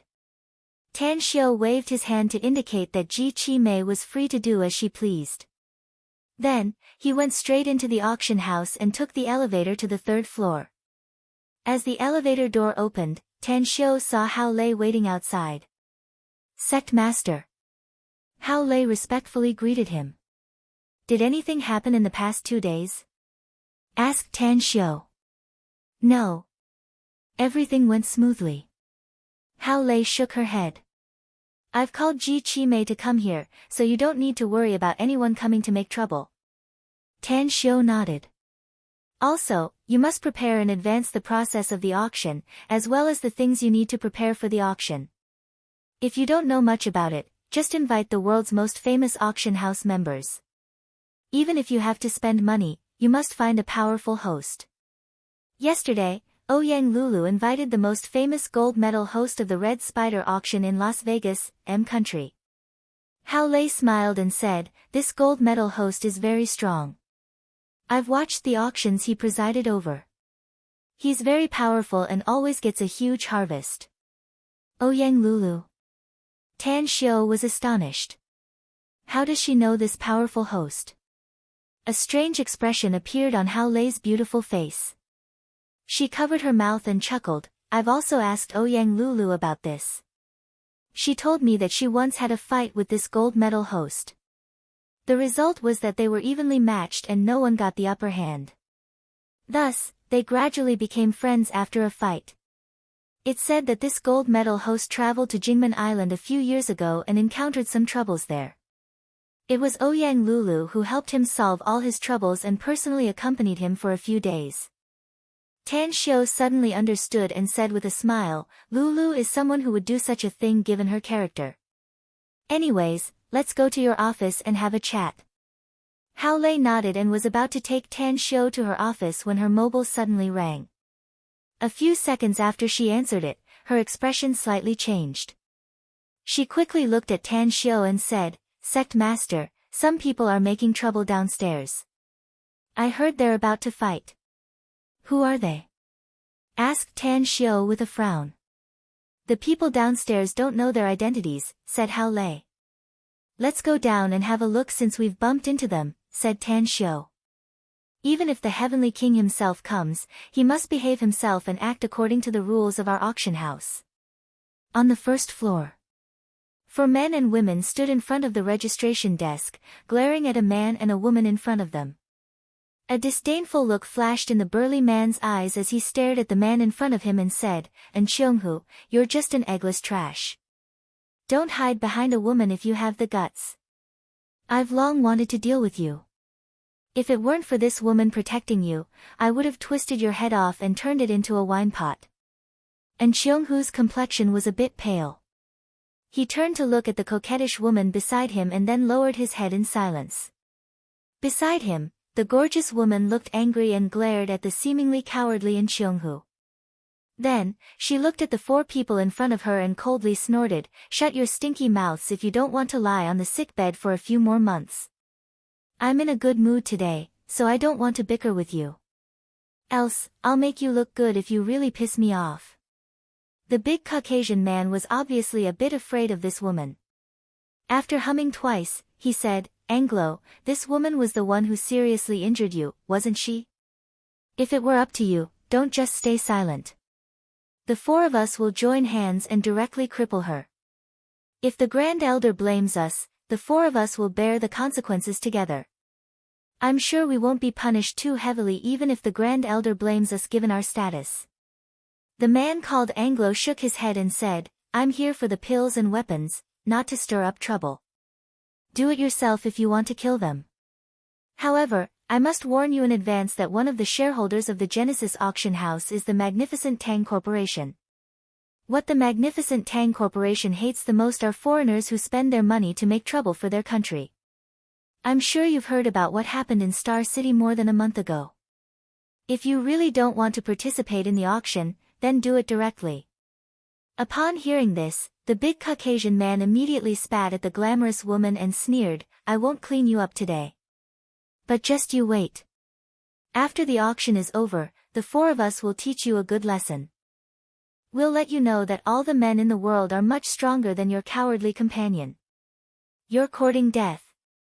The glamorous woman instantly stepped forward and swept a sharp dagger across the big Caucasian man's neck, causing blood to slowly ooze out. The big Caucasian man didn't expect that the woman would actually attack him without saying a word. Had it not been for him dodging fast enough, his head would have been removed by now. Stinky bitch. The big Caucasian man was very hot-tempered and was like a barrel of dynamite that would explode at the slightest spark. Along with the release of a huge aura, he instantly dashed to the front of the glamorous woman. The golden glove on his right fist instantly blasted out dozens of golden fist shadows. His curses were particularly loud and clear. Bam, bam, a hazy figure appeared. In nearly the blink of an eye, the big Caucasian man and the glamorous woman were directly blasted away.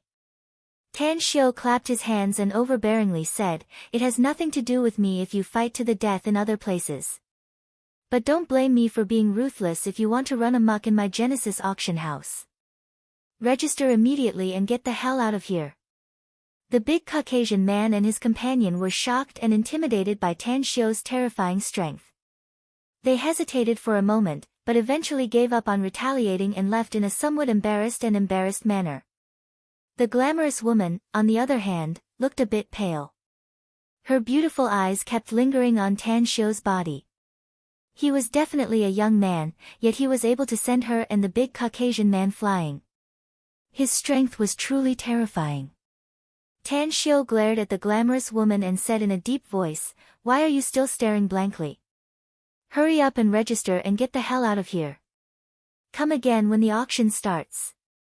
"What's your name, handsome?" asked the glamorous woman. "I'm the owner of the Genesis auction house."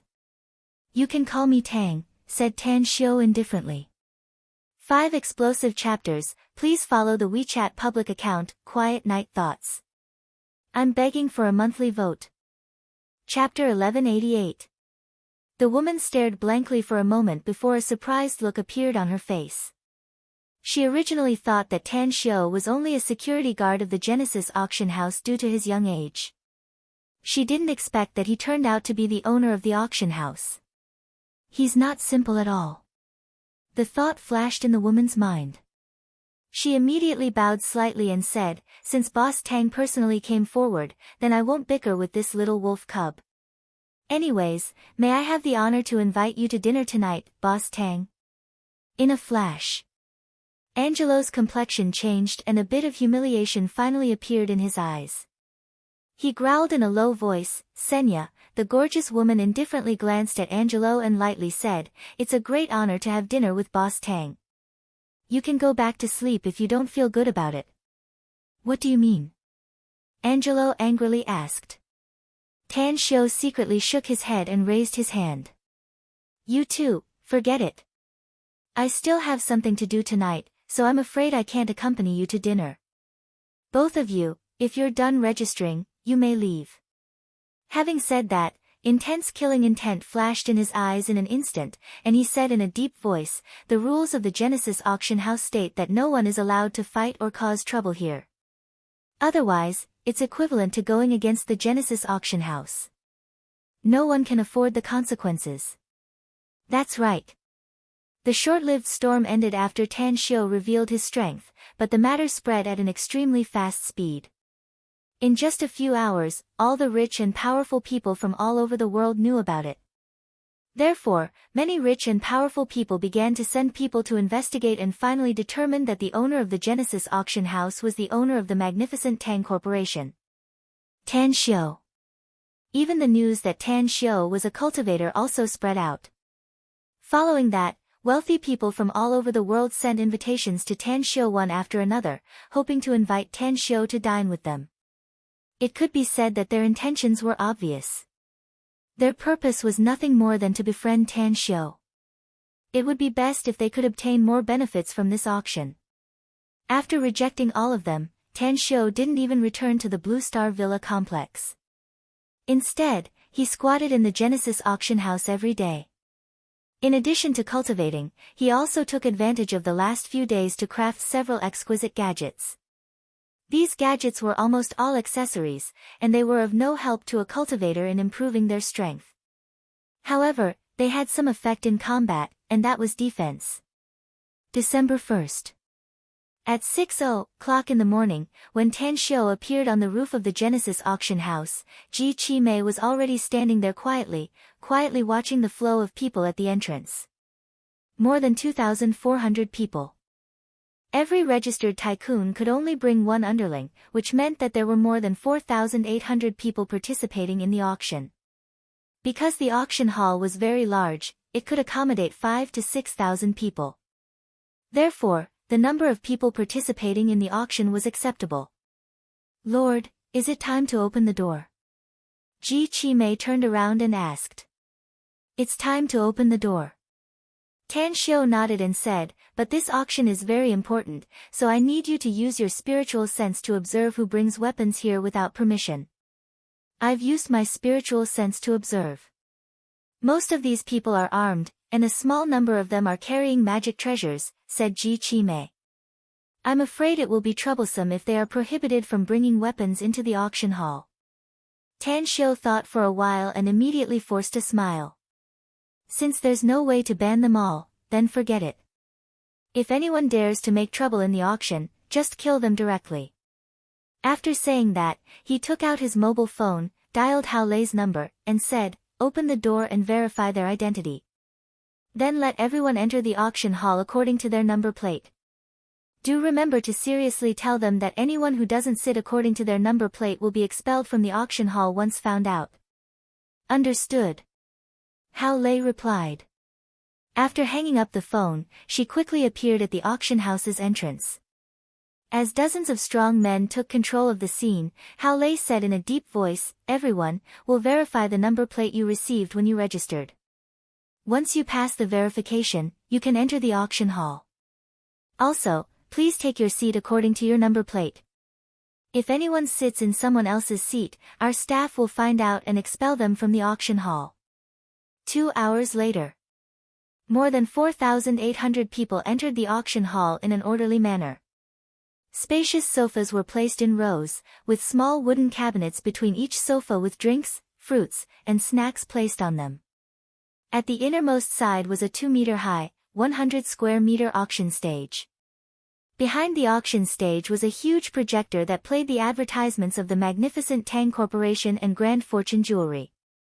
At 8:00 sharp, Higgert, the gold medal host invited by Hao Lei and Ouyang Lulu from the M Country's Red Spider auction house in Las Vegas, boarded the auction stage with a smile. He had blonde hair, blue eyes, and a tall and straight figure. His suit made him look very handsome. Ladies and gentlemen, welcome to the mysterious and beautiful ancient country of the East, China. Welcome to the Pearl of the East, Shanghai. Finally, I would like to welcome everyone to the first auction of our Genesis auction house. I'm Higgert, and I'm the gold medal host of the Genesis auction house from today onward. I'll also be the host of this auction. I'm really excited at this moment. I've never hosted such a grand auction before, nor have I been watched by so many super-rich people from all over the world. Fortunately, the items being auctioned at the Genesis auction house gave me enough confidence. Otherwise, I would have to maintain a bowing posture while talking to all the big shots. The simple opening remarks were humorous and witty, and it quickly won the favor of many people.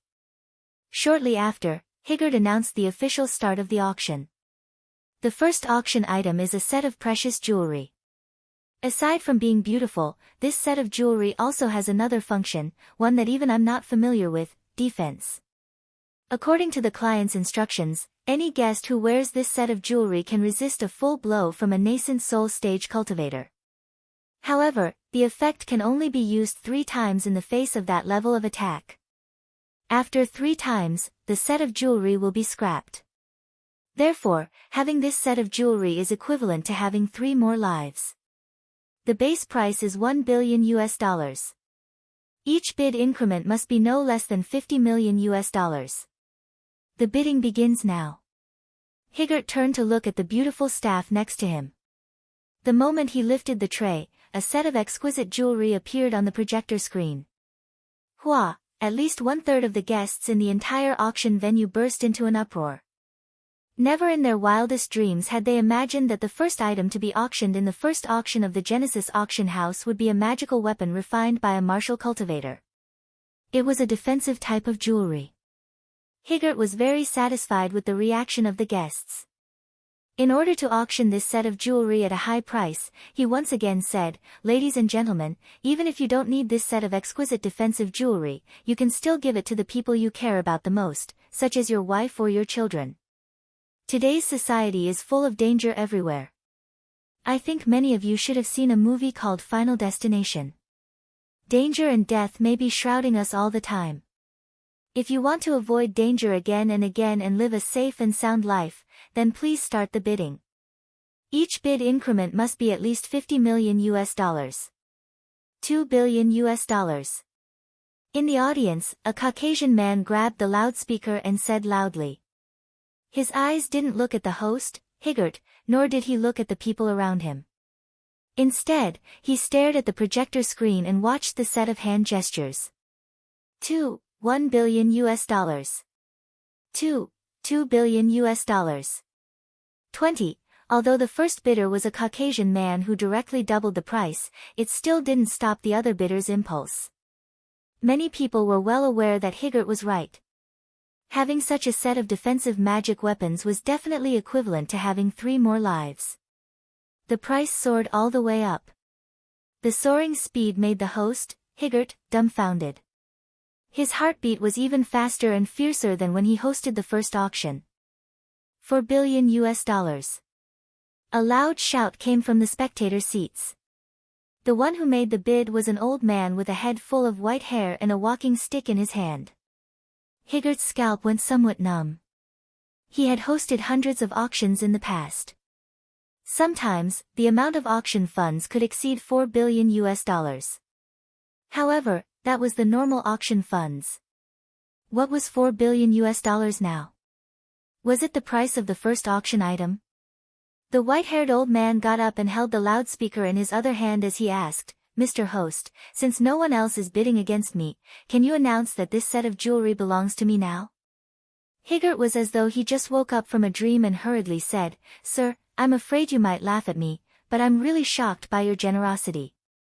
That's why I lost my composure a bit.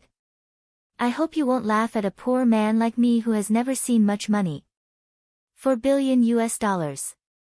I now announce that this set of jewelry belongs to you. Please send someone to the backstage to carry out the transaction." The old man let out a faint smile. After sitting down, he nodded to a man next to him. Higgert calmed himself down and then said, "The second auction item is a divine weapon.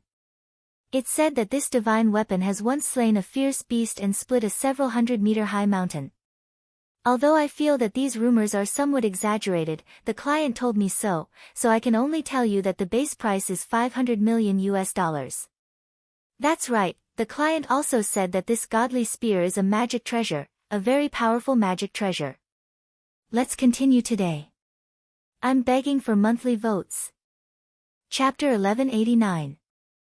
At the auction venue, more than 4,800 guests were all staring at the Dharma artifact spear that was being carried onto the auction stage. With the projector zooming in, thousands of cultivators were instantly envious, and their breathing became much rougher than before. In this world, any magic weapon was something that could only be found by chance. If a cultivator who was good at using long spears could get a long spear magic tool, it would be like adding wings to a tiger and doubling their combat effectiveness. $5 billion US. I'll pay $5 billion US. This is all the liquid funds I can use. Don't blame me for being ruthless if anyone tries to snatch it from me. I'll make the one who tries to snatch it die a tragic death." The 2-meter-tall giant man roared with bloodshot eyes. $3 billion US. Do you think I'm afraid of you? A bald man suddenly rose to his feet and roared in a stern voice. The 2-meter-tall giant man's complexion greatly changed.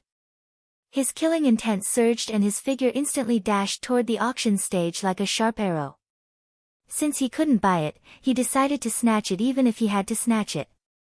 Puff! A sword beam appeared out of thin air and slashed the giant man who was flying in midair. Immediately after, a big green net instantly unfolded and enveloped the giant man's corpse, and then pulled it and disappeared into the portal near the auction stage. Hiss! At this moment, all the guests who came to the auction got up and couldn't help but gasp. Many people present knew the giant man and knew that he was very powerful. But they didn't expect that he would be directly beheaded without even seeing the shadow of the other party. Who was it? Who could have such a terrifying strength? For a moment, everyone felt a chill on their necks and fear crazily multiplied in their hearts. Everyone was shocked and intimidated by this swift and fierce blow. Tan Xiu slowly walked out from another portal. When he came to the auction stage and came to Higert's side, he gently patted his shoulder and motioned him not to worry. Then, he grabbed the microphone and lightly said, "Ladies and gentlemen, the Genesis auction house is open for business and we don't want anyone to make trouble here. If anyone dares to try to snatch the auction items through illegal means, then be prepared to die." Instantly, Duan Mulin, who was standing in front of the first row, floated up and stood next to Tan Xiu. He nodded to Tan Xiu and took the microphone, saying, "Tan Xiu is right. This is China. If you want to get something you like, then take out the money to buy it. If you want to be a robber and rob an auction item, you will have violated the laws of Huaxia. The people of Huaxia's Special Abilities Bureau will not stand idly by." More than 4,800 guests looked at each other in disbelief. They already knew that Tan Xiu was the owner of the Genesis auction house, so it was only natural for him to jump out and speak at this time. But why did someone from China's Special Abilities Bureau jump out? Could it be, the Special Abilities Bureau of Huaxia is behind this auction? Originally, many cultivators had secretly decided that if they couldn't buy the item they wanted, they would directly rob it. But now, it seemed that they didn't dare to provoke Huaxia's Special Abilities Bureau, not to mention the mysterious powerhouse hiding in the dark. Otherwise, they would likely die here. Next, the auction went smoothly. Except for the first two items that were auctioned at sky-high prices, the following items were just some ordinary antiques, jewelry, and the prices were not that exaggerated. As the items were auctioned one after another, more than 80 items were auctioned until noon. Lunch. The Genesis auction house's standard was very high. The Everlasting Feast Hall's chefs were temporarily transferred from Jingmen Island, the imperial capital, and Hong Kong to prepare a sumptuous meal. Even Tan Xiu sent someone to transfer 200 boxes of God's nectar from the magnificent Tang Corp and provided it to all the guests for free. At 2 p.m., all the tycoons continued to participate in the auction after eating and drinking to their heart's content. The first 4 items auctioned in the afternoon were still crazily snatched and sold at sky-high prices. The first day of the auction came to an end at 8 p.m. Late at night, in the general manager's office on the 3rd floor of the Genesis auction house, when Andy, who was in charge of finance, came with the tabulated accounts, Tan Xiu, Hao Lei, Kang Xia, and even Ji Qimei looked at her with a bit of expectation in their eyes. Andy let out a faint smile and raised the accounting report in her hand. Then, she smilingly said, "The data has been tabulated. We've auctioned 180 items today, and the total revenue is $46.832 billion. Tan Xiu slowly exhaled. Although he knew that the amount of money earned today was an astronomical figure, he was still a bit excited to hear the specific figure. "I don't think the revenue will be that high in tomorrow's auction," said Hao Lei with a smile. "But I'm afraid the revenue for the auction the day after tomorrow will be unbelievable since it's the last day. I can't help but look forward to how much money we can get from the auction in the next 3 days." Tan Xiu let out a faint smile and said, "Be it the magnificent Tang Corporation or the Grand Fortune Jewelry, all of them will need to be quiet for a year after this auction. All the outer disciples of the Tang sect must be mobilized to buy a lot of cultivation resources from all over the world." 3 days later, the Genesis auction that caused a sensation all over the world came to an end. All the guests who participated in the auction participated in the bidding, and hundreds of auction items were all snatched up. More than $180 billion. It was equivalent to more than 100 billion renminbi. Tan Xiu had indeed made a lot of money in this auction. The days of being troubled by money had finally come to an end. At the imperial capital. At the Tang family's ancestral residence. As soon as Tang Guosheng issued an order, all the members of the Tang family returned to the family. Even Tang Yunpeng, who wielded great power outside, also hurried back. What exactly happened? Tang Yunpeng was in a high position, and he exuded the aura of someone in power even if it was unintentional. As he asked, Tang Min, who had just arrived, shook her head, indicating that she didn't know. Suddenly, Tan Xiu seems to have arrived at the imperial capital 2 hours ago, said Tang Min. If my guess is correct, he should be discussing something with the old master now. Tang Yunpeng looked a bit surprised. After entering the room with Tang Min, he saw his father, Tang Guosheng, sitting on the sofa with a complicated expression on his old face. It was obvious that he was entangled in something. His second uncle, Tang Guosheng, and third uncle, Tang Shouxing, looked excited and their fingers slightly trembled while holding the cigarette. First uncle. Tan Xiu got up and respectfully greeted. Tang Yunpeng let out a smile and walked to Tan Xiu. He patted his shoulder and sighed, I've fantasized countless times about how far you can go in the future. Only now do I realize that I've really underestimated you. Just this auction alone has earned you trillions of wealth. I think the total income of all the banks in our country won't be as much as what you earn in a year. I've also invested a lot of things in this auction, first uncle, said Tan Xiu with a forced smile. Power is the foundation of a family, but wealth is a family's sharp weapon. Tang Yunpeng nodded. Our Tang family is getting stronger and stronger, to the point that we've become the biggest family in Huaxia. This credit is mainly due to you. The Tang family has been reduced to an ordinary family in Huaxia because of me, said Tan Xiu with a forced smile.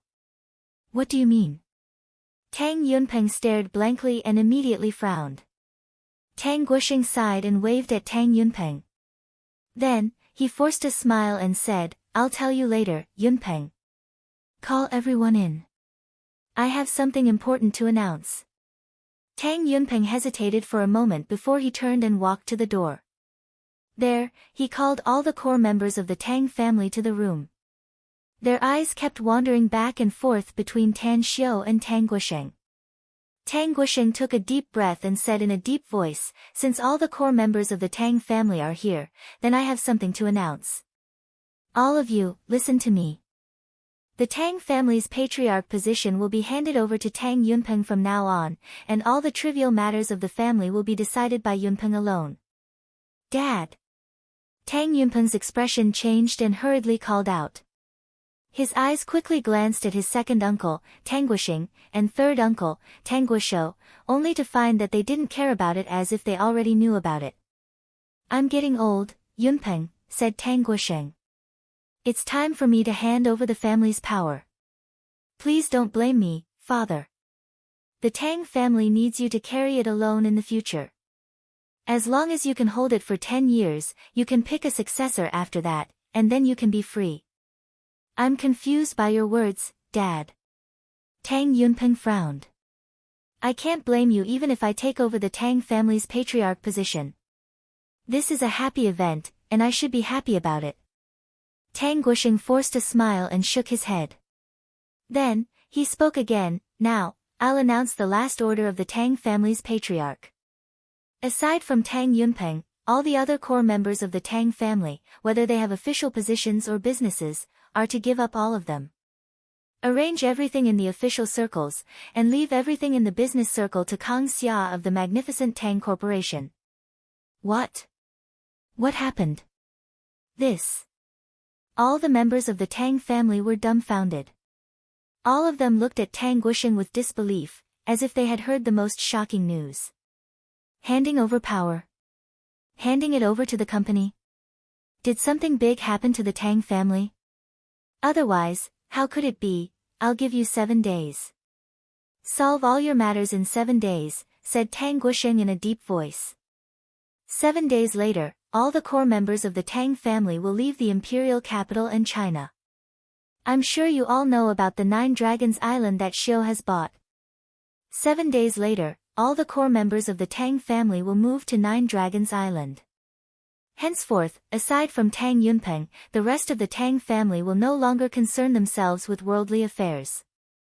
All of us will focus on cultivation. Chapter 1190. Nine Dragons Island. Everyone in the Tang family wore a strange expression. Although they heard that Tan Xiu was developing in Nine Dragons Island, they didn't know what it was like there. It was just an isolated island. Even if it developed, how far could it develop? Tang Tang poked her head out and looked at Tang Guosheng, asking, "Grandpa, can we not go? We still have classmates, friends, and studies in Huaxia." Tang Guosheng shifted his gaze to Tan Xiu. Tan Xiu cleared his throat and said, "It's up to you whether you want to go to Nine Dragons Island or not. The Tang family is a big family in Huaxia, but that's just the surface.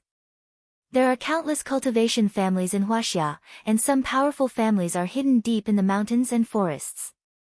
I'm a cultivator, and I want to turn my family into a cultivator family. In this world, power and wealth are just trivial things. The real great Tao is to have powerful strength. The strong can crush stars with their fists, move unhindered across the universe, live forever, and look down upon hundreds of millions of living beings. The Tang family is my family, and I want my relatives to become powerhouses. The space we're in is just a small plane among countless universes, and Earth is just a speck of dust in this small plane. The choice is in your hands. Do you want to stand in the sky and watch the scenery, or continue to be an ant among the masses? I respect your choice." As his voice faded away, Tan Xiu cast a secret technique and a surge of power instantly formed an airtight net under everyone's feet. His figure flickered and instantly disappeared from the house. When he appeared tens of meters high in the air, all the core members of the Tang family appeared around him. Heavens! What's going on? All the members of the Tang family, including the old man Tang Guosheng, looked horrified. They were tongue-tied as they looked at the surrounding scene and the house below. It was like a dream. "The legendary immortals actually exist," said Tan Xiu lightly. "I'm giving you the chance to become immortals. It's up to you whether you want to grasp it or not." "I want to become an immortal." After a brief shock, Tang Tang immediately clenched her fists in excitement and shouted. Tan Xiu let out a faint smile and instantly returned to the house with all the core members of the Tang family. Then, he said, "Uncle, I'll teach you cultivation techniques and provide you with a steady stream of cultivation resources, but the Tang family will have to rely on you. I can guarantee you that even if you were the only member of the Tang family in the entire Huaxia country, our country wouldn't dare to do anything to you. Even if some people wanted to do something to you, you wouldn't even need to do anything. Someone would take care of them for you." "Who?" Tang Yunpeng asked in a deep voice. "Duanmu Lin, Special Abilities Bureau," replied Tan Xiu with a faint smile. Tang Yunpeng immediately looked ecstatic upon hearing this. He nodded repeatedly and said, "I don't want to stay here, Xiu. I also want to go to Nine Dragons Island to cultivate. But I'll stay here since you and the old man have decided. However, you must help me when I need your help. Don't worry. As long as I, Tan Xiu, am alive, the Tang family of Huaxia will never fall." Tan Xiu chuckled. "I'll send one of them back to Huaxia 10 years later to take over your responsibility. This person will be the most unsuitable for cultivation in our Tang family and will have the slowest cultivation speed in 10 years. Tang Yunpeng's eyes lit up and he immediately burst into laughter. "Great, great. You're really good, Xiu." The next day, the three brothers, Tang Guosheng, Tang Guoxing, and Tang Guoshou, left China together with their wives. No one knew when they left, nor did anyone know how they left.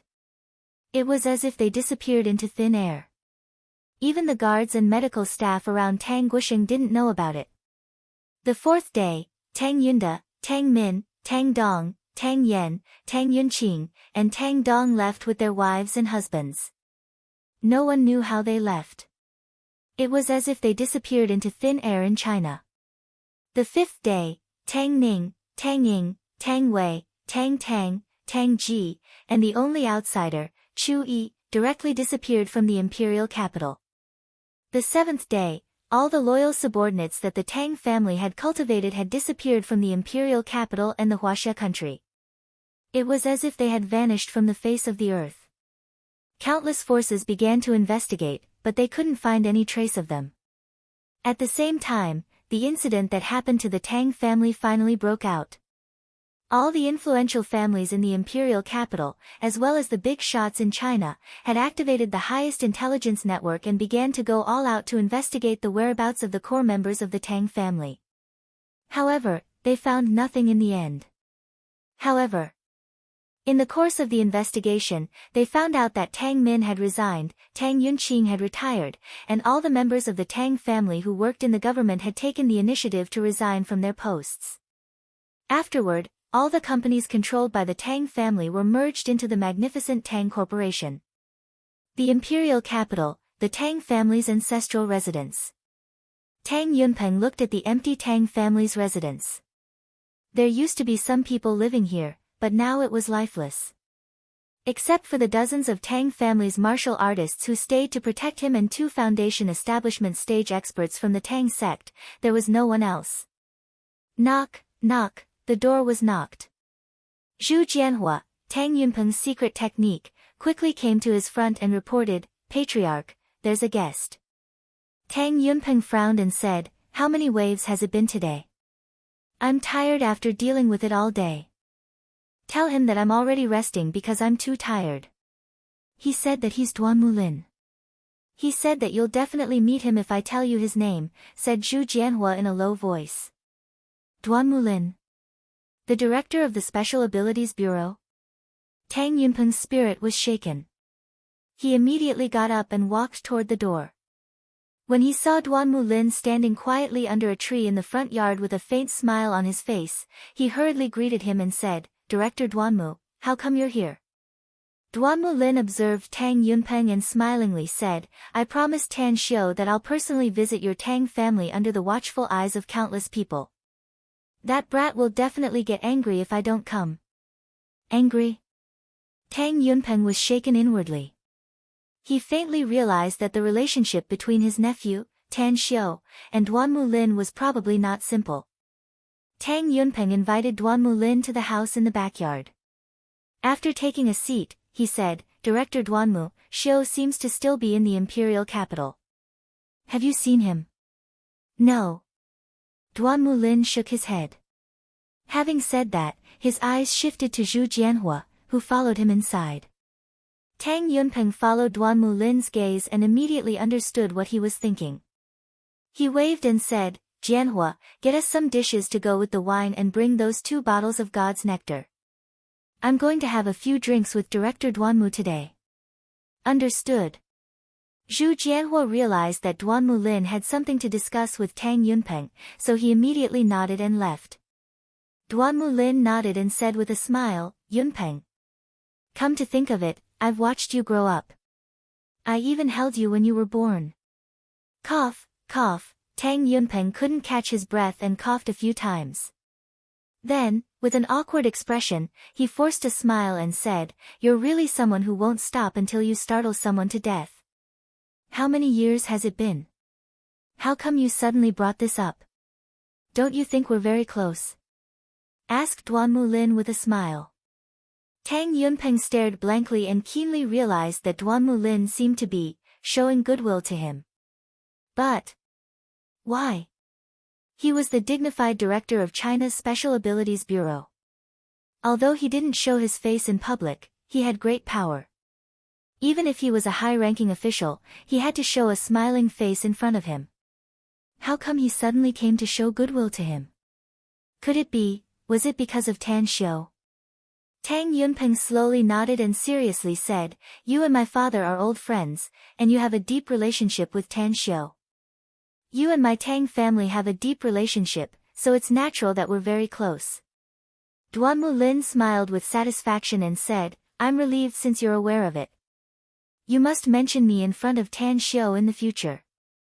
Also, maybe I'll need your care after many years. I need your Tang family to take care of me." I don't quite get it, Director Duanmu, said Tang Yunpeng hesitantly. We're already very close, so I think you should change the way you address me in private, said Duanmu Lin with a meaningful expression. Uncle Duanmu. Tang Yunpeng hurriedly said. The Tang family will have a big plan decades later. Or rather, Tan Xiu will have a big plan. We'll be on the same side in the future. We're really on the same side. You don't need to ask about it if Tan Xiu hasn't told you about it yet. You'll naturally know about it in the future. Tang Yunpeng nodded without a word and said, Uncle Duanmu, I'll be frank since we're on the same side. I'm afraid I'll need your help in the next 10 years. Duanmu Lin nodded and said, I can guarantee that your Tang family's position in China won't be shaken as long as I'm still in my position. Tang Guosheng has left China, and your Tang family won't be threatened because of his departure. The reason I came here today is to tell everyone that I, Duanmu Lin, am the backer of your Tang family. Tang Yunpeng was shocked and a tempestuous storm was set off inside his heart. He had no idea how Tan Xiu was able to make Duanmu Lin say such words. Suddenly, the old man above asked me to pass a message to you. You've been in your current position for several years, so it's time for you to move. What do you think about Shanghai? Shanghai? Tang Yunpeng's pupils shrunk and his body couldn't help but shiver a few times. Then, he said with a serious face, Shanghai is very good. Very good. Duanmu Lin got up and patted Tang Yunpeng's shoulder. He then said with a smile, prepare well. Maybe it'll be tomorrow, or maybe a few months later. Alright, I've achieved my purpose of coming here today. If you see that brat Tan Xiu, remember to tell him to come to the Special Abilities Bureau's HQ to see me. Alright, I'll see you off.